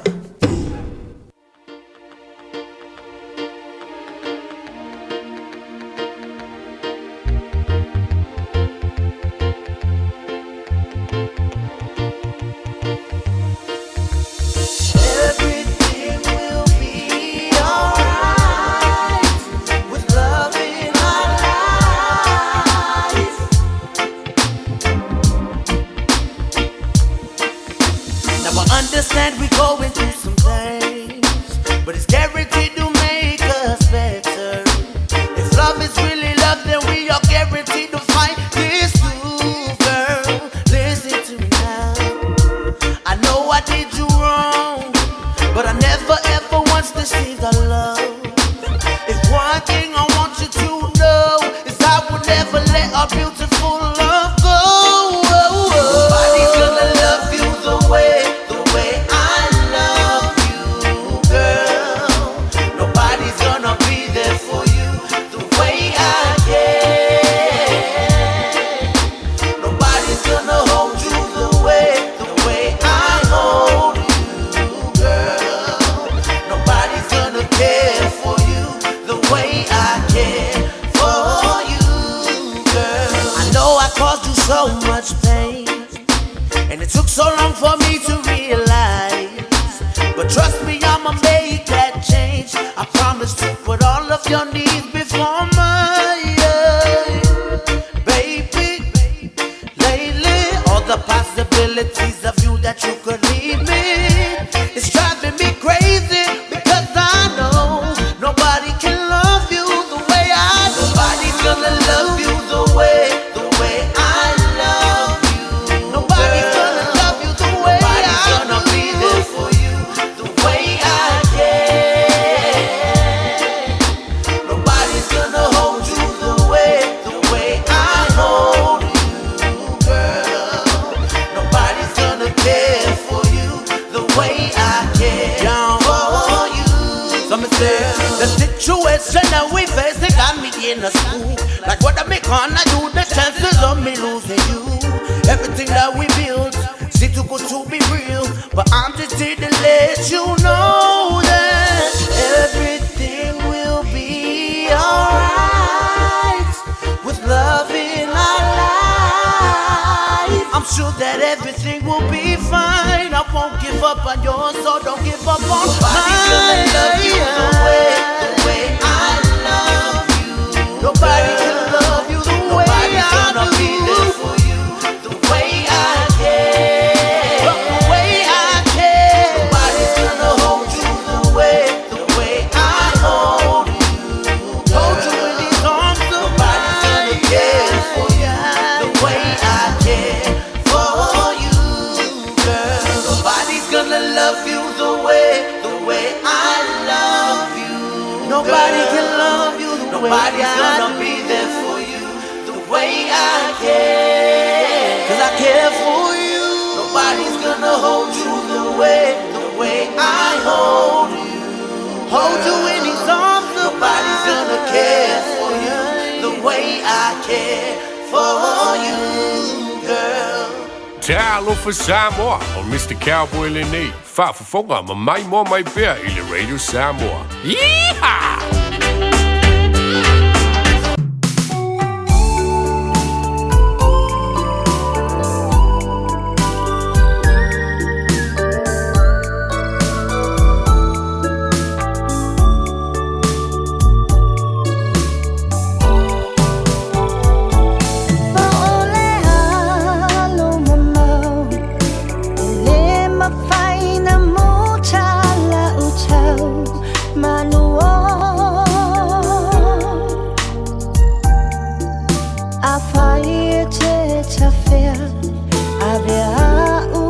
Se pone te whaao peo pea se whaao la tanga e pui pui maru ilo o langa mamoli pona lo ualofa e mucha hia te ohe lo uola.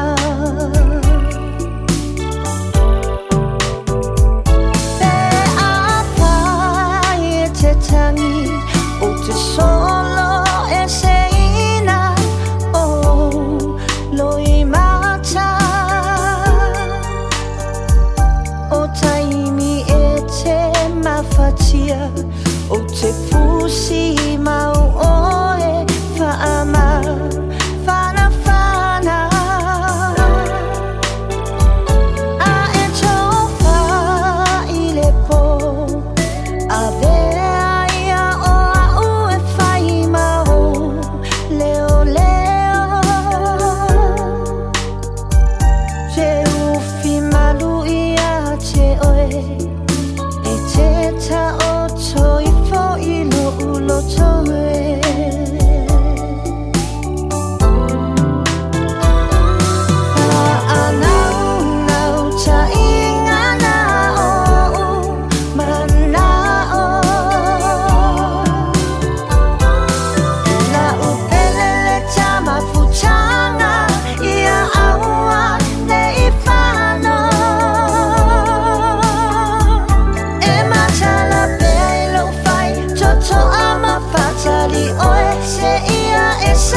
uloto wa mausali wa inumali ya oe onai ya umiti e tu maulo mafana o se moenga ua ufi I aromolo hanganga o oe olo usa olo tonga o se wa manongi I o utotonga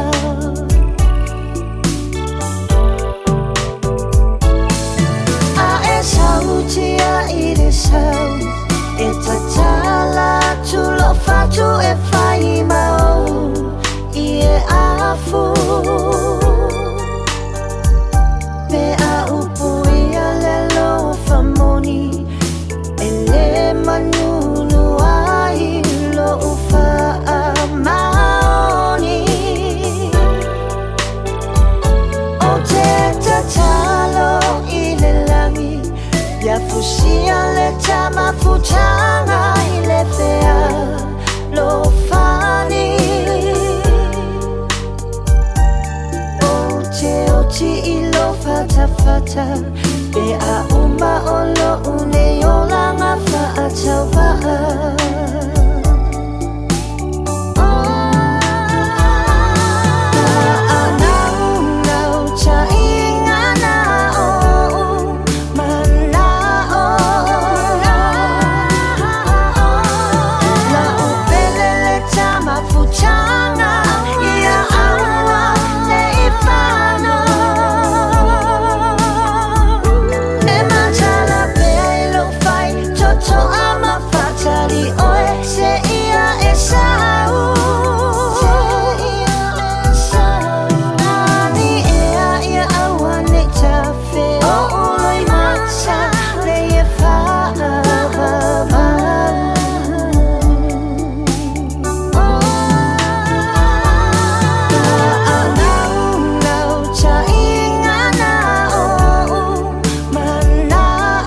Pele na whawhiwhianga sui whiwhi loia o tātou tālia ia le tātou mālo.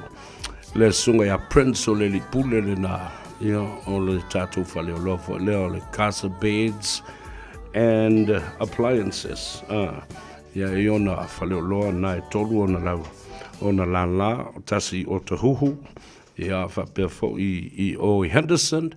Ia, malesi fo I la la lo I pori rua o lo o whamri na I o tātou tangata o lo a lalampapa au I Wellingtone. E oi la ina ua le maua mai ia se ava no le li pule. Le sunga ia Prince e tele lato specials o lo whanga solo le ta ua le seki ia specials a le casa beds and appliances o lo whanga solo le vai aso le nei. Ia e fia mana matidi e la. Ia na ewana au leo le telefoni le nei le se togi o valu se lau, lua, lima whavalu, toi whafonga. O valu se lau, lua, lima whavalu. E mai se a, o tau fo lelo lo fia mbaua, ia le mele le se TV tau ngō fie, fo lele ai tongi I le vai aso. Pe o le Smart TV special deal, o le tele, o le TV, lima inis. Ia, ai luas fuma le fata la I le vai aso I tongi. Ia a whapea fo ela e te anga ia tu ia mai tau ia I sa whalongolonga ia le a tau savea I lunga o le Radio Samoa ma special si o lo fai. Ia mau e fo malisi pa u whapapo. O le bed deal o ia I o latu moenga fo ia. O le queen bed, ia I ma le queen pillow, queen mattress, ia e maise la. O le tau ngofie o le moenga le na. E se fulu ma le fata la I le vai aso. O le living room special, to tonu le o le fata fafo I le o le portu e tumu I le ainga ma sa fa I pe a fai ia lato fontanga ma talo sanga. Fabric lounge suite e tonu no foa la popo a uumi. E lua ia le two-seater. 7-piece dining, o le winga o le lau manu fua pe ono pe fitu no fua. O le tau e tutongi, sfuru iwa ta la I le vai aso. O lau telefoni le na, Tolu ia la o valselau lua lima fa valu. Ya. Toi fia manmala matidi. Ile o nangale na casa beds and appliances. Ana ia pe vala au mai. Ya, ono vatula numero tanga tusi lalo o valselau lua lima fa valu. Ono o mai leo la utala noa, lisi vahenga lava leo le mata upu whainga palota. Ma le suenga po le sairiringa lae o atu ene iloile po lale system e tatau matala whia ngai mo i tātou uma. Awa rei tātou toi o i rei mea o whamsidonga o whainga palota. Aia se watu mo mua lava le mata upu le nei. I lo utala tonunga i le vahenga leo le manifesto. Ma le ana vatau ala auli ma le fast. Mai le amatanga o le lua afe luasful ma le tasi. O tasi nei o mata upu. A whata oto e le whapea. E wha leo nei o na tupu leo se mea tae au. E le ai. E umi ne tā pena. E wa ai isi a tunu upo o le leia lato systems pe tala whea ngai o na wha ngā e Samoa. Ina ia tātou alo mamawa i mai le nei mea. O whainga pio ma whainga whaala tua. A sila fo iai. Ona oa whaia ina le tangata. Sila le mea lea. A whaia ina le tangata. Wa le nofo le lei. Lae nā te ilo le lei. E le eise mea e sala ele tangata ua manu. Ai ole atau ma whai lava. E sua se me so sofa ai. Ma wha lave ai. I le tangata ua ave i ai le wha tuanga tele ali tu malo. Ale ole nafo, e wha oso ba i ista kata pēle me la le tu lai mai nei ale leua. Ma le tu malo sa whata. La le me ua whai.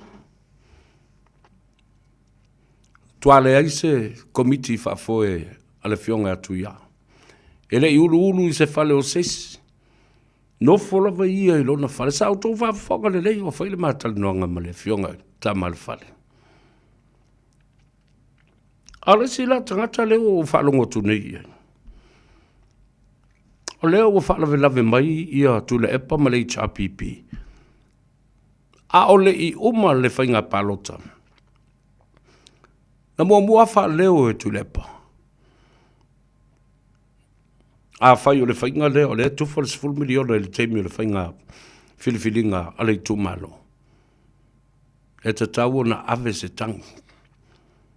O le pisa pea o tu le epa ma le HRPP e winga i le tufa ina o le 10 miliona sa fata a lai whainga palo. Ta whai mai o le whato sina le nātu ia. E le ota. E le ai se mea o le tau o le collaboration. Se mea na fau to tolu ai i tu tino nei. O le fionga i le li whaipule filifilia. Lua. O le komisi o whainga palota. Tolu. Komiti whapitoa. Le komiti whapitoa. Lea na tei whono ai. Ia le toa wha ia fui. Manu si manu. Mau si manu. Ele ai se lato collaboration, pa o se lato todo na whawhau. Whapea whaipea le whainga palota e alu pere tupe, tufa le tupe. Ele ai se mea whapea nana iai. La fo ia whamau ni ana mea. O le taimi, wa awanoa ai le malo e whaatino lana matanga luenga me le matafa ioi, e whailava. Awa ana whapea la, e sa o le bele au mai e tu le epa ma le HRPP e tu lei mai ai. Ia le ua e sau e whaile tangi le mea lea. La le mea na le whai e se tau petition mua lava le ua ma utau i e whalonglongo mai. E ave ai se talo sanga mo le mea tau le interim injunction. Ta ofi le tu mau. Ia le tufaina o le tupe. Se ia mahea.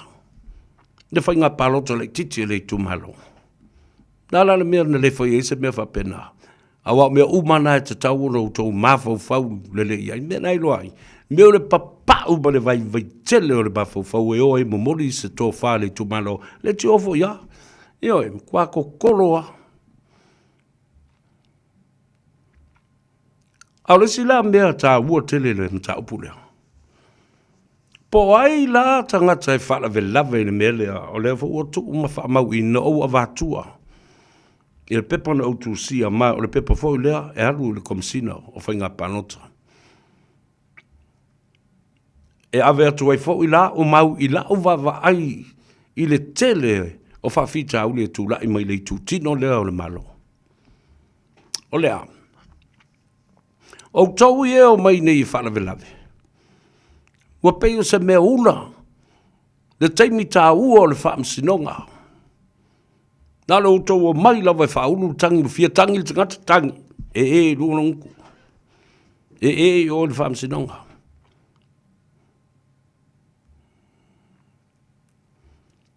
O ai ala tangata e alu e fia whaunu lan tangi. Ia si i bawa lunga loa la le pā. Totongi mo mole sfuru afi. Whaunu e lau tangi. Ioi.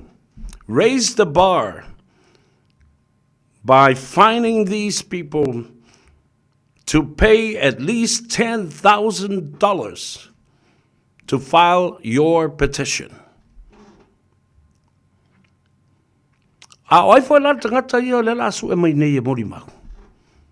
To make sure that these are credible witnesses and testimonies. O me konka I mafi. Afi mori mau sau kongi mo mora uri mawhenga sau le ke mori mau pero. Moino. Te o tau sila la ia I le melea. O whea cases e o ai e lau mai mawhawhau mai mori mau. A o whea whaamsinonga e matua o ai e whaala lafi mori mau. Sua le si urungari. Ai vava ai atu leisi aso. O la au mai le whaamsinonga. Ai sa vali mai mali mongi. Ma le toa ina ma le ola matua. O a leo so e leo masa salonga. O whea mai e leo o le ma mai le lo makua le koso mai le wheelchair ma ko inga le o lewa nga sue. La so o kanga i o I mea. So you see, e whasiling ia nei mau mea. E ana whaalongo nei o whiu su e le toa ina ma le ola matua mori mau. Ia le ana whaatalitali nei ai. A le sa vali me matangata le. O le si mea. Ta ua tele le mea lea ina ia. No fauta I ai le komisina o whainga panota. Ai mai se fau I oni tangi e whaia. Muli ane. O le tangata e nofo I le motutele I salafai.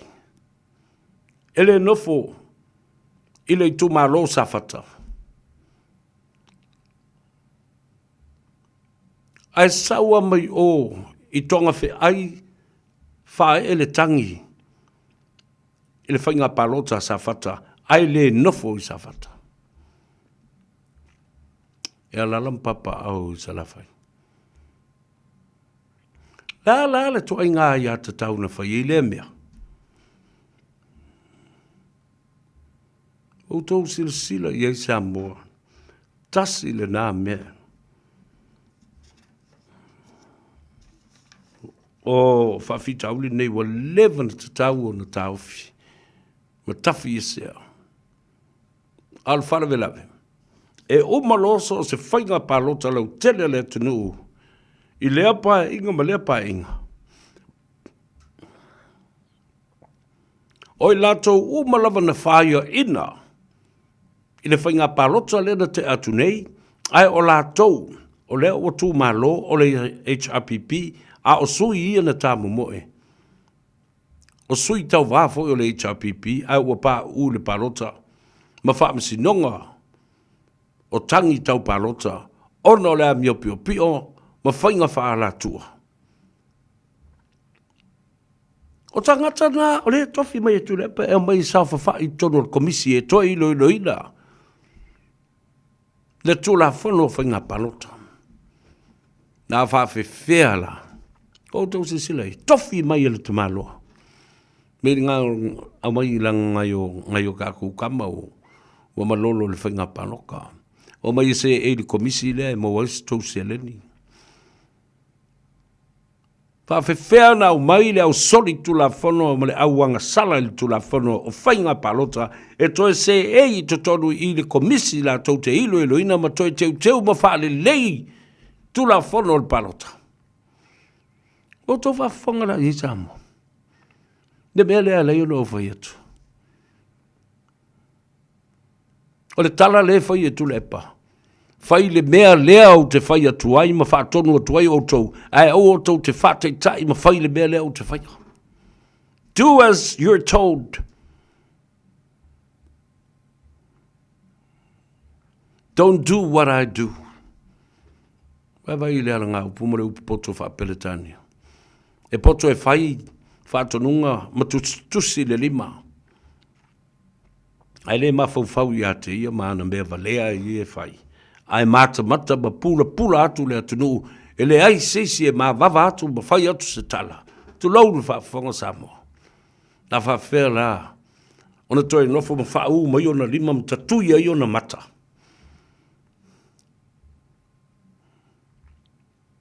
Ioi. Awa le mea tōru ale nā lea leina ma awa vaum. Ma pisa o.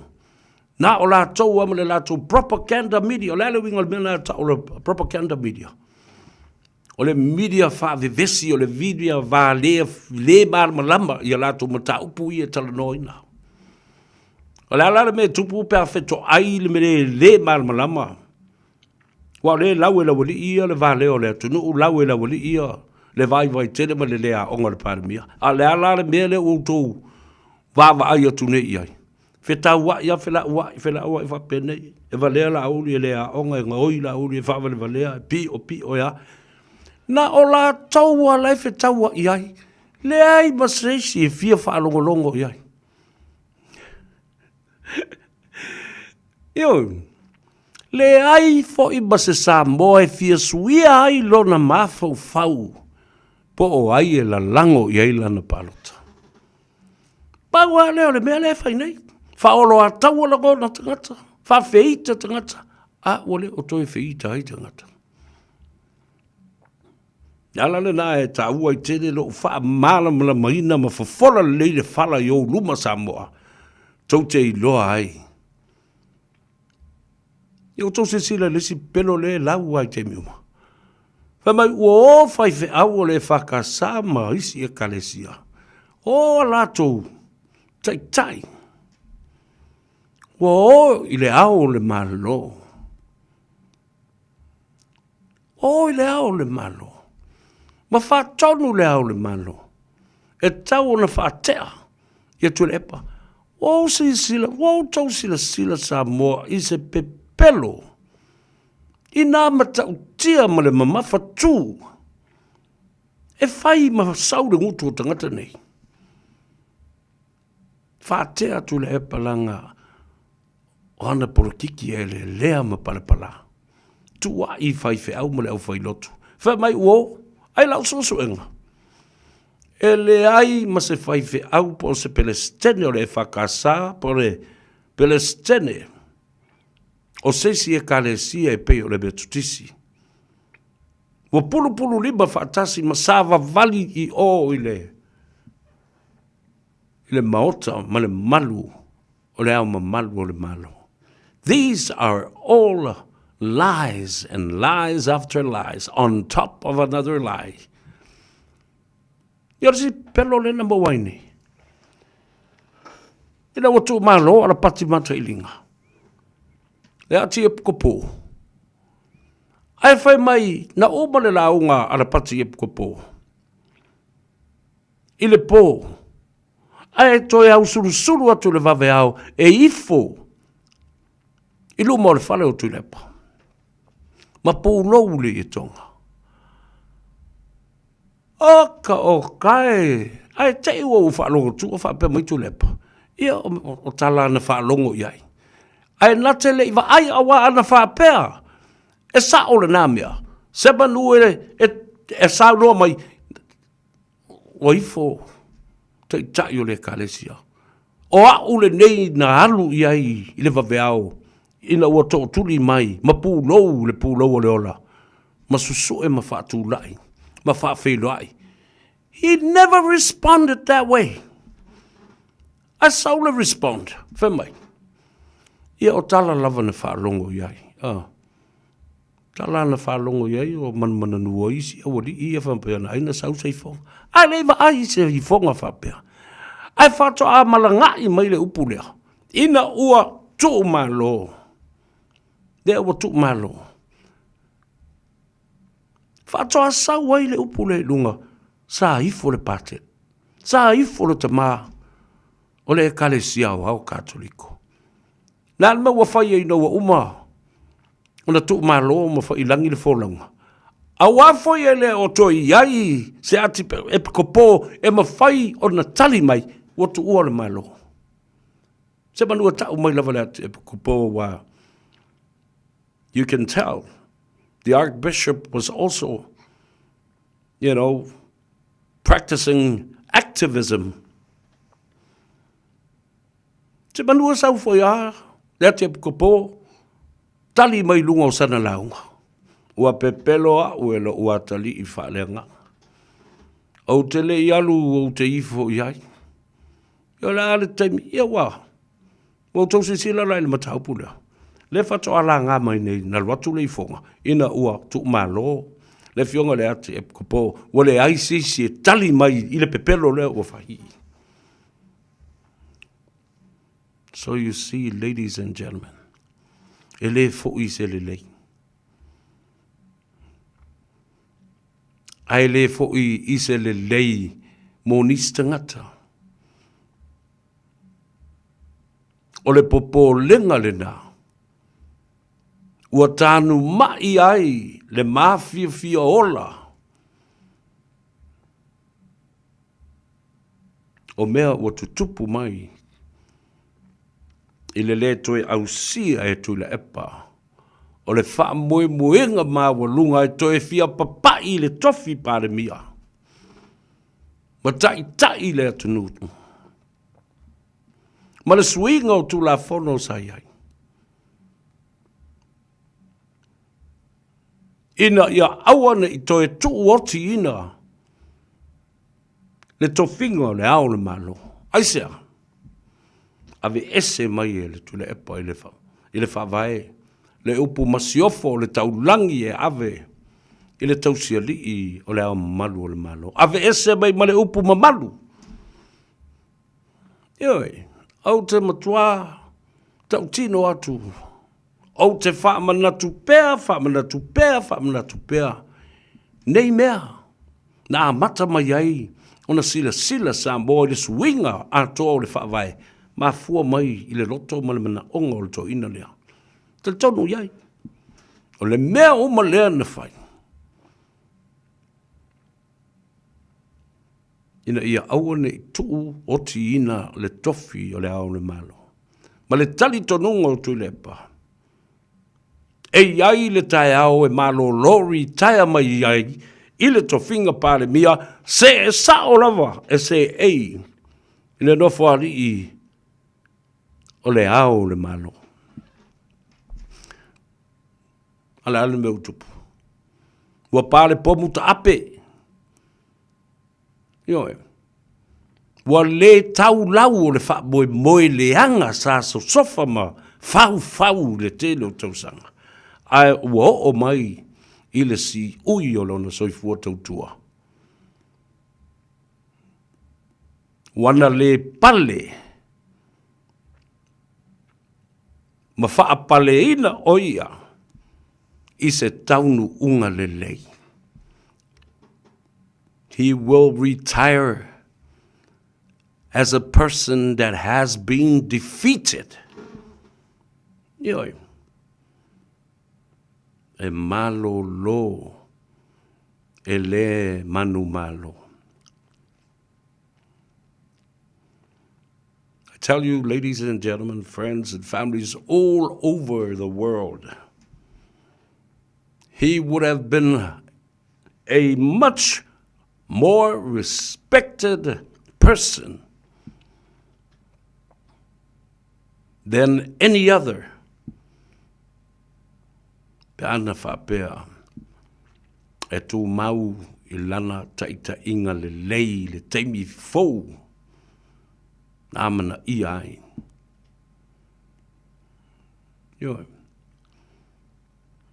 Au le teimi o le malos, o le pawa, o le pule, ma le mana.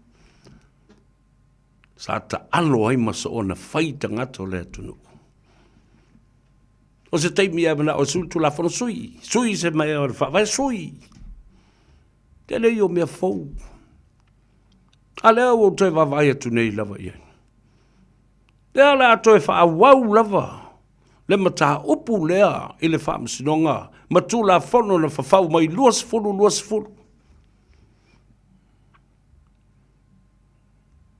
O le tu o lalo le nā. I lau fionga le pandemia whapea foi. Ne min star o whaamsinonga. Ai maise. O le stala ma le officer city o whaamsinonga.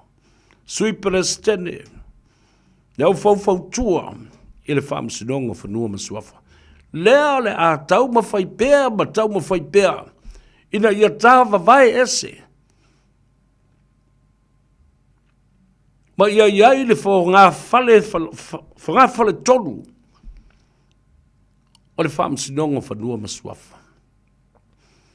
Ia tāwa wā ese lava le tū la whono o mata upu to ilo. An appeal court for lands and title. Talo whai le atunuu. E o tō whalongolongo atu o tō tofu isi whaamasino e o e tau. Whaatotonga ai. Ina ia tanga tā le whaamasinonga lea. Lea o te pisa atuai. A o le whaamasinonga e whioti ai matangata. E masa ai le toto le atunu. Ai sea. Wa uma o na moe mata oto whaai unga. I le silia le se lau tausanga. Wa whai langi whai le wholaunga. A I la tau na tango fia mata upu nei. E mafua I sea. Mafua I le fia whai mea. Mafua I le manao fua I le mea le lua tutua oi. Oa mea ia. Mea sina ia le lua tutua oi. O suafa ma ele. O lato wainga. A oi le o fia papai. La uli ia. Sa tu malo. La tau ia. Oia tusi ele li mo la uli ia. Tu le epa.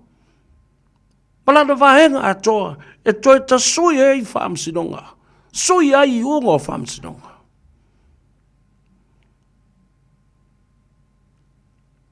Mafua sea. Tia whai mea I mea lesi ainga. Tia so e mea I mea lesi ainga o le whanua o le ainga. O le tua oi o le ainga. O le funga mutia o le ainga. Awa. Tēnā whatu Samoa. Pe wha apea lava. Si ta mai funga mutia e whaasino iai o le lawa whetalai lea o se whale upolu. Pa o le maota tāpua I lea. O se tamali. O le funga mutia o le na. Tātou te taua iai le mea lea. O le elea, o le malai le na. O le maota lava, o le funga mutia lea. Tātou te taua I lava. Mama sa ai le toto isi nei tamo I whasi ele. Ala le mele ua whai. Wa o tangata nei, sui le tula whono. Wa mana na o le ngata le whonga mutia. Ma le tua oi. Ma ele. A ua mana o fo I le tau langi. O langi soifua o suafa o ainga. Wha pele ma ngafa o ainga. Ioi, ele sen talana. Nauri uma ia. Kau te sila fia. La le sila umamai a nganga o i la mutu ma tā isu o a itu o mātou a inga i tō mea le anga i e whai.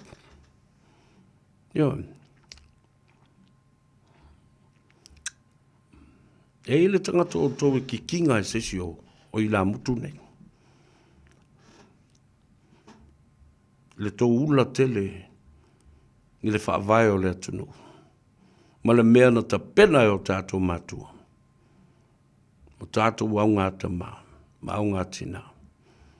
Ina ia aua ne i tau Samoa i le numanai. Ale mea nā le utau whaia. Alongo le mai.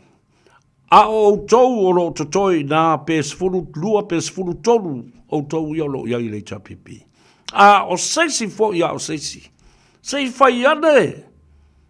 Fai ifo. Se tala i le toina lea.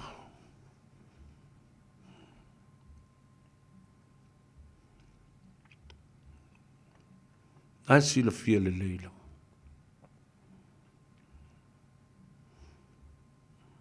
O lo ta alofa atu lia ma le popula atu i le mea o iai le domination le toina. E o le whaavae o le chapipi, o le whaavae o le atunu, o le whaavae o le lakapi. Ala utala na whai atu. A tō wawa ai. Tō te whiu e whawhewhe sa moa i le tūlanga o le atoso ese, malona membership mai le council, a le IRB po o le lakapia le lolangi. Bull crap. Pe pelo uma nā tala. E mana i le longa le ua mai e nei. Se i tilo iai. A wao le suenga e o la vai tupe. Whātulanga ina o le whawai. La me wala ina le mwhaina sui le whawai. Why haven't you been able to change some of the provisions of the Constitution to allow the government to come in and offer his shoulder to assist our lakapi Samoa? Wa do te pisa nei. O le wa secure le malo. Funding ma me umana. Le nā tolu miliona pa ua whatua a o mai nei. E tau sa ili ai se lanu o sisi. Ai au mai fo i le teitei fono fo leo o iei nei. Leo o toi solo ia nei. E teitei fono fo i toi pule o le Federal Pacific Insurance. O tō wawai. Au le whai ato whinga la uli. Ai whai mai e pio pio. O whai ma se tau ne ai. O a inga. O tei o la uli. O sotanga o la uli. Ala tō mea lea na whai. Nea na wala i ono tō whita. Na o e rawa e lango fo i le hero pipi lo la tō wai teimi sa manui ai. Na o si ta mai li o lava i o te ngata. Na mo e la tō mea i.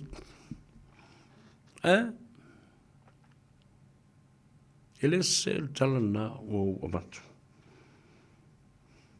La tātou wo e tale pesima tātou telefouia. Se i toi e siaki. Ma...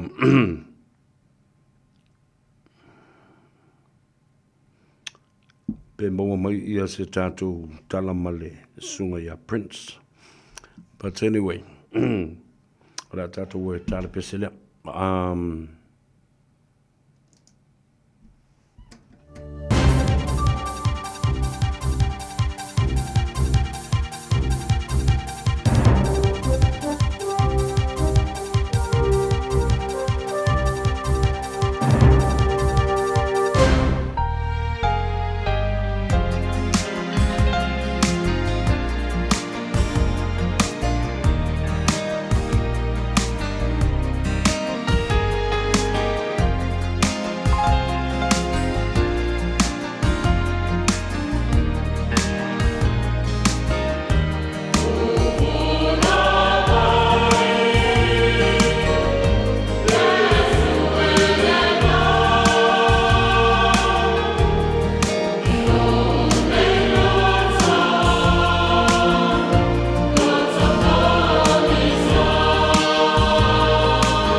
It's simple, it's quick. You're closer to families. Sending money's now made easier for loved ones in the Pacifica. New Zealand, Australia, to Samoa, Tonga, Fiji, to the Cook Islands, to Vanuatu. Connecting Pacific families. With ClickX, you're secure and safe. The lowest fees and amazing rates. Now helping home is affordable. ClickX with a K. Reliable. So sign up now with ClickX. Let us help you help home when they need it. We are for the Pacifica. We are ClickX.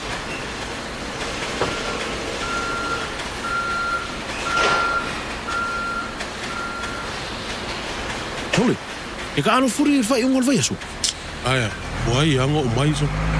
Le leila, manguia ka no. Ai fai se se falo mo morking o mo mi oile son fu. E a fia maisi pe a e levea ma le mawhai ona e whainga luenga. E maua whamatalanga atoa I le acc.co.nz. Avia maua sosa, Omega ka, Ianga lowi moa, Omega ka, Savale tau mofie, Omega ka, Fili mai loile Omega ka. Omega Cars, lua selau Cavendish Drive I Manukau, po le telefoni o iwa lua vitfitu 5 tasi lua. Susu mai Manukau ne. Omega ka, umalole keisile Omega ka. O mana o mie o e pose isi lo a inga se fisoso ani tau fe malanga inga moni usila. Ima ta au pue o le vaita mai no whanau po ngaluenga. A whaia lau tali o le ioi, wala au loa Ken Ferniho o the Fern Immigration Services. E iaila na laisene, ma o silia ma le se funu 5 tau sanga hola na tau tua. E toa tele tanga tau o fisoso ani iai Ken, ima ta upu tau fe malanga inga. E awhia ima ta upu na o atu le tribunal, ma apili le minister. Tanga iana le Facebook, ma le upenga te whailangi I molimau. Mo nisi whamtalanga, wala au mai le Fern Immigration Services. O luatasi, tasi 5 tasi, o 5. Ua toe sfulu ma le ono minute. Ia, ona tā leo le itu lai 5. Tā le 5. Tā walunga le ngā Gagaifo Faiva. Whamalo atu le tunu, I tiu te ma Faiva lo Filipa lo tau ngā pati ai. Le fo I ua tū la lata e tū taula ngā luenga. Pa ngā Gagaifo ai o tau Faiva. Ia e tā pena atu lisi vaenga le sifipo. Malo le ngā lue, malo fo I le tau watai. Malo le lava papale ma le ono sai I o tau Faiva. Ia, ele ai a se Faiva e, ele ai se mau. Ai ai le tali tonunga sa whaatino uma. Tiute, ma le ato toa, I le manosi e o I ai lo mafofau. Ua tuu atoa le whaatino ina o lau ngā luenga. A talo fatu inisi o asia I tātou le nei vai teimel tausanga. Ia, I la tau na malanga mai e tā whao. I la tau fo I na malanga mai e asi a inga. O nisi fo I sa ili matangi. Ia, a wale soifua malolo ina. A o nisi fo I. Ia, nanga I mai o no le wala au o le tua. Fia mafuta mai pe au wha mawai ma toi sauninga.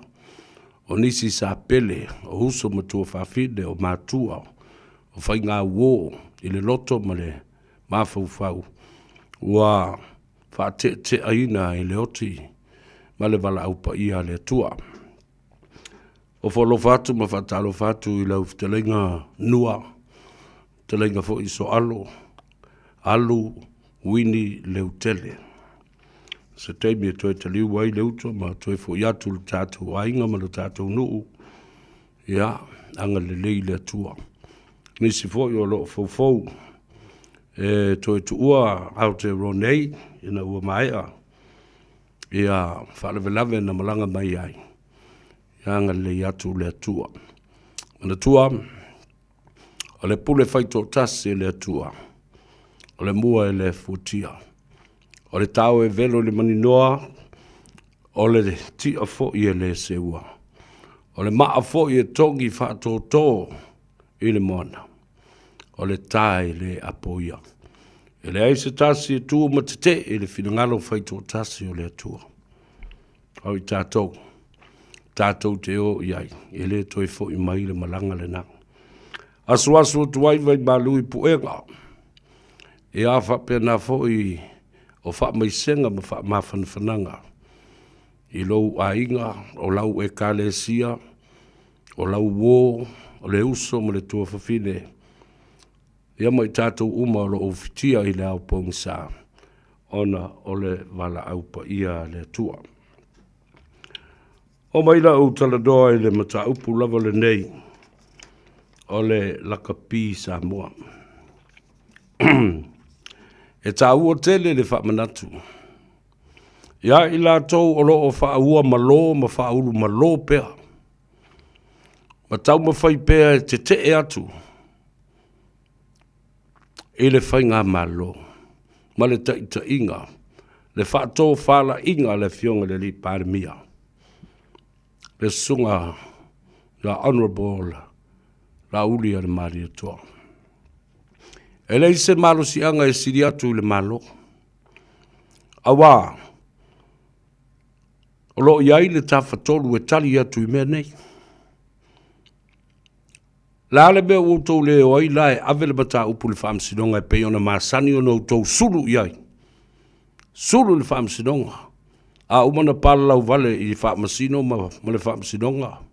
Ma tau leanga ma wha leanga ma le mi ngao le whaamsinonga. Ai oa iai. E sulu a iai. E manu ma loloa, tali e, na mai ua mi o tonu le whaamsinonga. Ai o loa ina au mai se whai unga e matua le fia iai. E le manu malo. Ia no tō whaafonga la ia le I upu e lafo. Leo oi lava. Ina o le fea. Ma le ma e a. I le whai unga le fionga. Ia atoa talasa saanga. Ai sea. E le manu malo uma ni tu uma.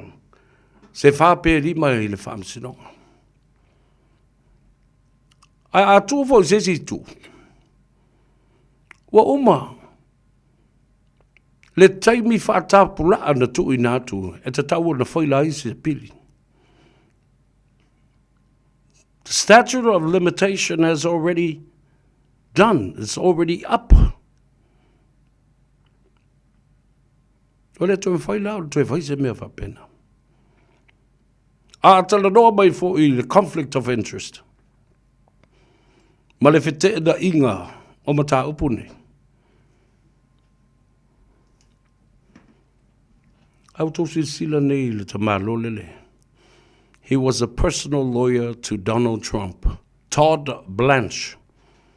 You know, he was a personal lawyer to Donald J. Trump. Lan mele wafai.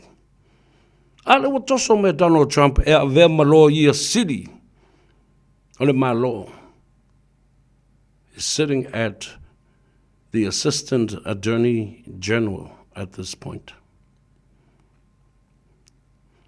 Alale mea tō te vevesi e mo tō pisa I nā mea. Ala nā whai wa umana whasiring ia le tōlo ia. Po le ale au wala o le tūla whono wa au mai ai se mata upu whapea. Wa whaatanga atu oe e le mata ngā ruenga o leo ma le official lawyer city. O le ale tali. Tua vai lava. Ele ai se whaatununga. There was no authorization by either or both the Ministry of Police and also the Office of the Attorney General. Umar case.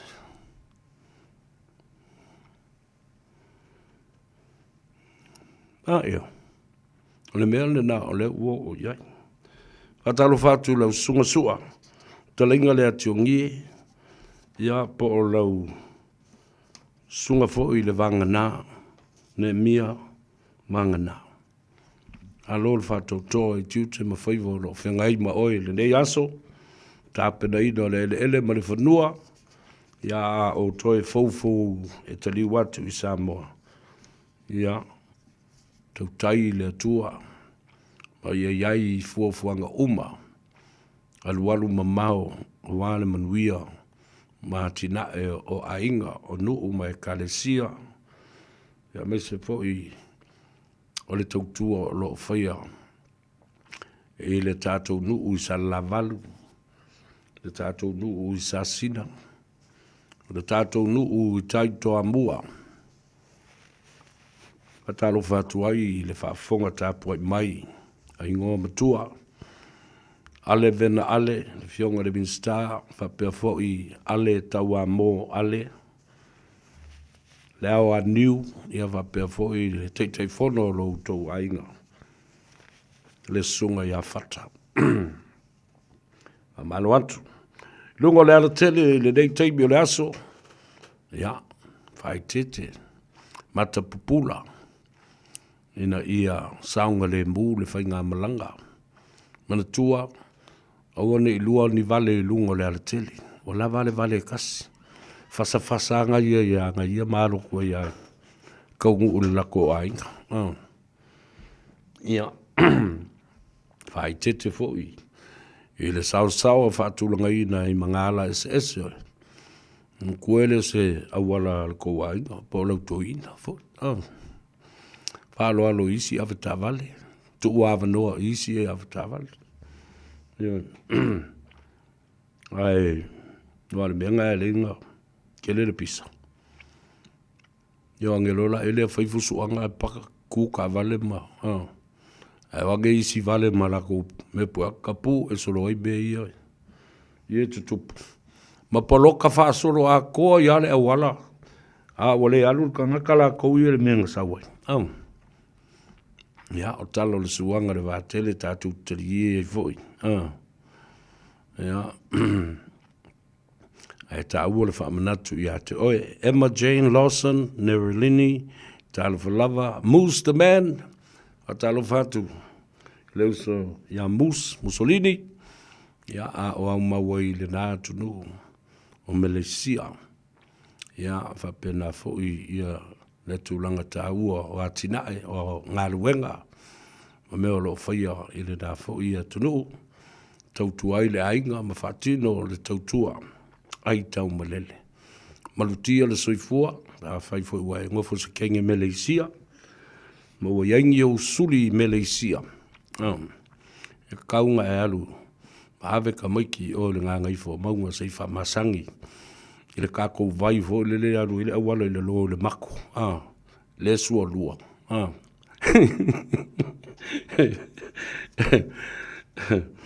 Ngā e masanga whai e mako kūringa malawari ia. O so alo silinga. O manuele. Ia ma fato so alo. Ia o kamiki umal kako wainga.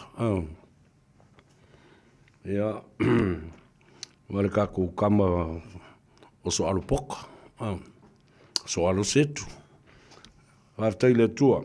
O le so, mori atu le nganga whaftai. Ina ua tātou whailoa i Samoa tiae. Le whau Pacific Warden.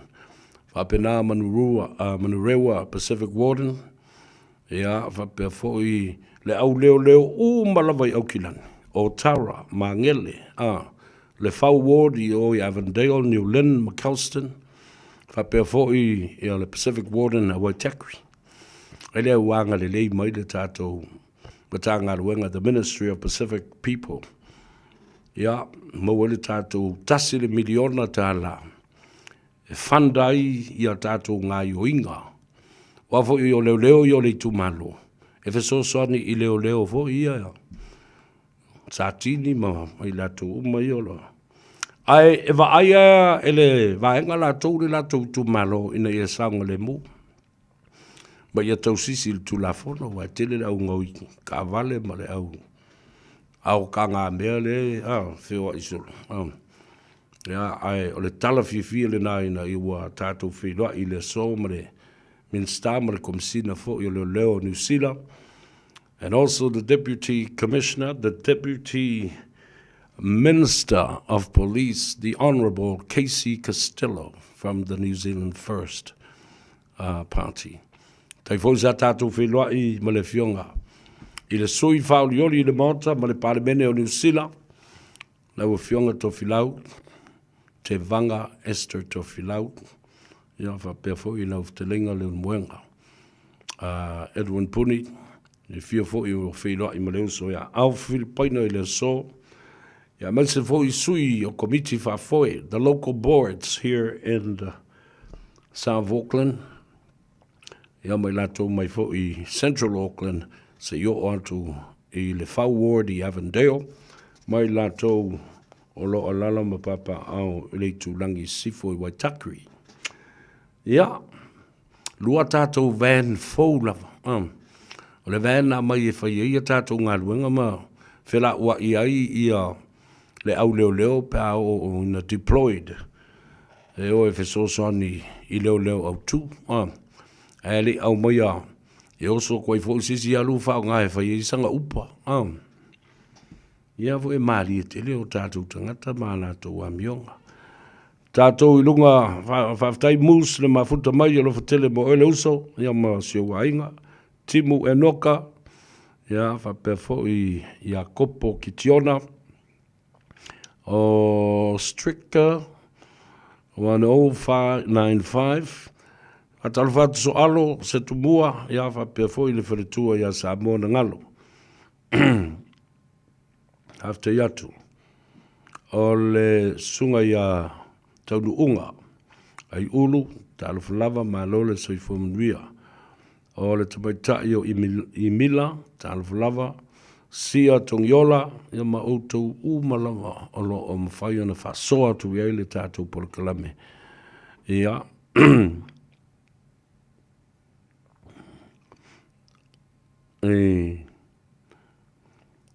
mana ia. O Mase Fenika, Talafalava, Malole, Soifumaduia, Malole, Ngalu, El Neyasu, ia le na. Rea tātou tau mawai, ala whangia le tua, ia vailua tusa so tātou manuia. Nuia fo ina i o tātou te mam, tina mātua, e mase fo i le au whainga luenga. To tofi le tua i whata whaitau langa i fia. Ia saunga le mō i lunga le ala tele, ia fo i tali ngā sua o le fia finei. Ia mai se fo i la tau le fea ngai ma le sifpo. O si ngā tau langa, ia whapea fo i se teimi, e whata oto aito whango le atunu. Ia wheloa i ma le fifia i le aso te au, fo linga i le atua, ia ma momori ai la palapa o malo. Ina ua fusia, Samoa i le whau o malo, i le anga le lei, ma le alofo lo tātou sila sili ese i lo tau soifua lue, ma lo tau soifua tau tua. La tātou o tale pese le sisu ese pese le a taua savea. Tātou te tau mawai ai. Ia le na, o le tāmasa ninga, e whaau au kai au, le pese le ali a tau savea, e alofa atuai mo. Oe, ua tuta, le waa o le tama mai le fale manono. Soifua ma ia manuia. Lofa mo oi lunga le apia fōlinga ma le tātou YouTube channel.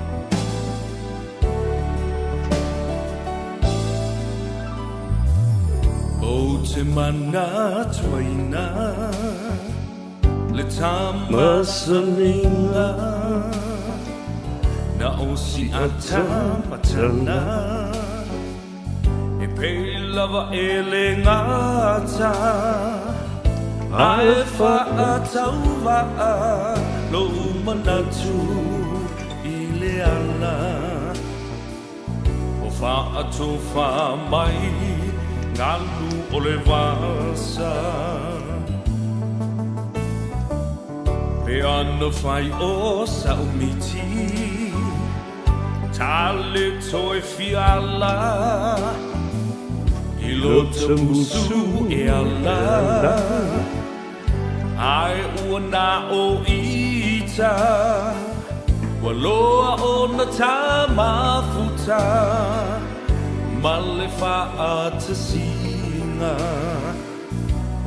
Tali tonu mai e whainga tauna whaamuta, ai wali mai a, o mai le unga, La upele o na paulava ele ai se winga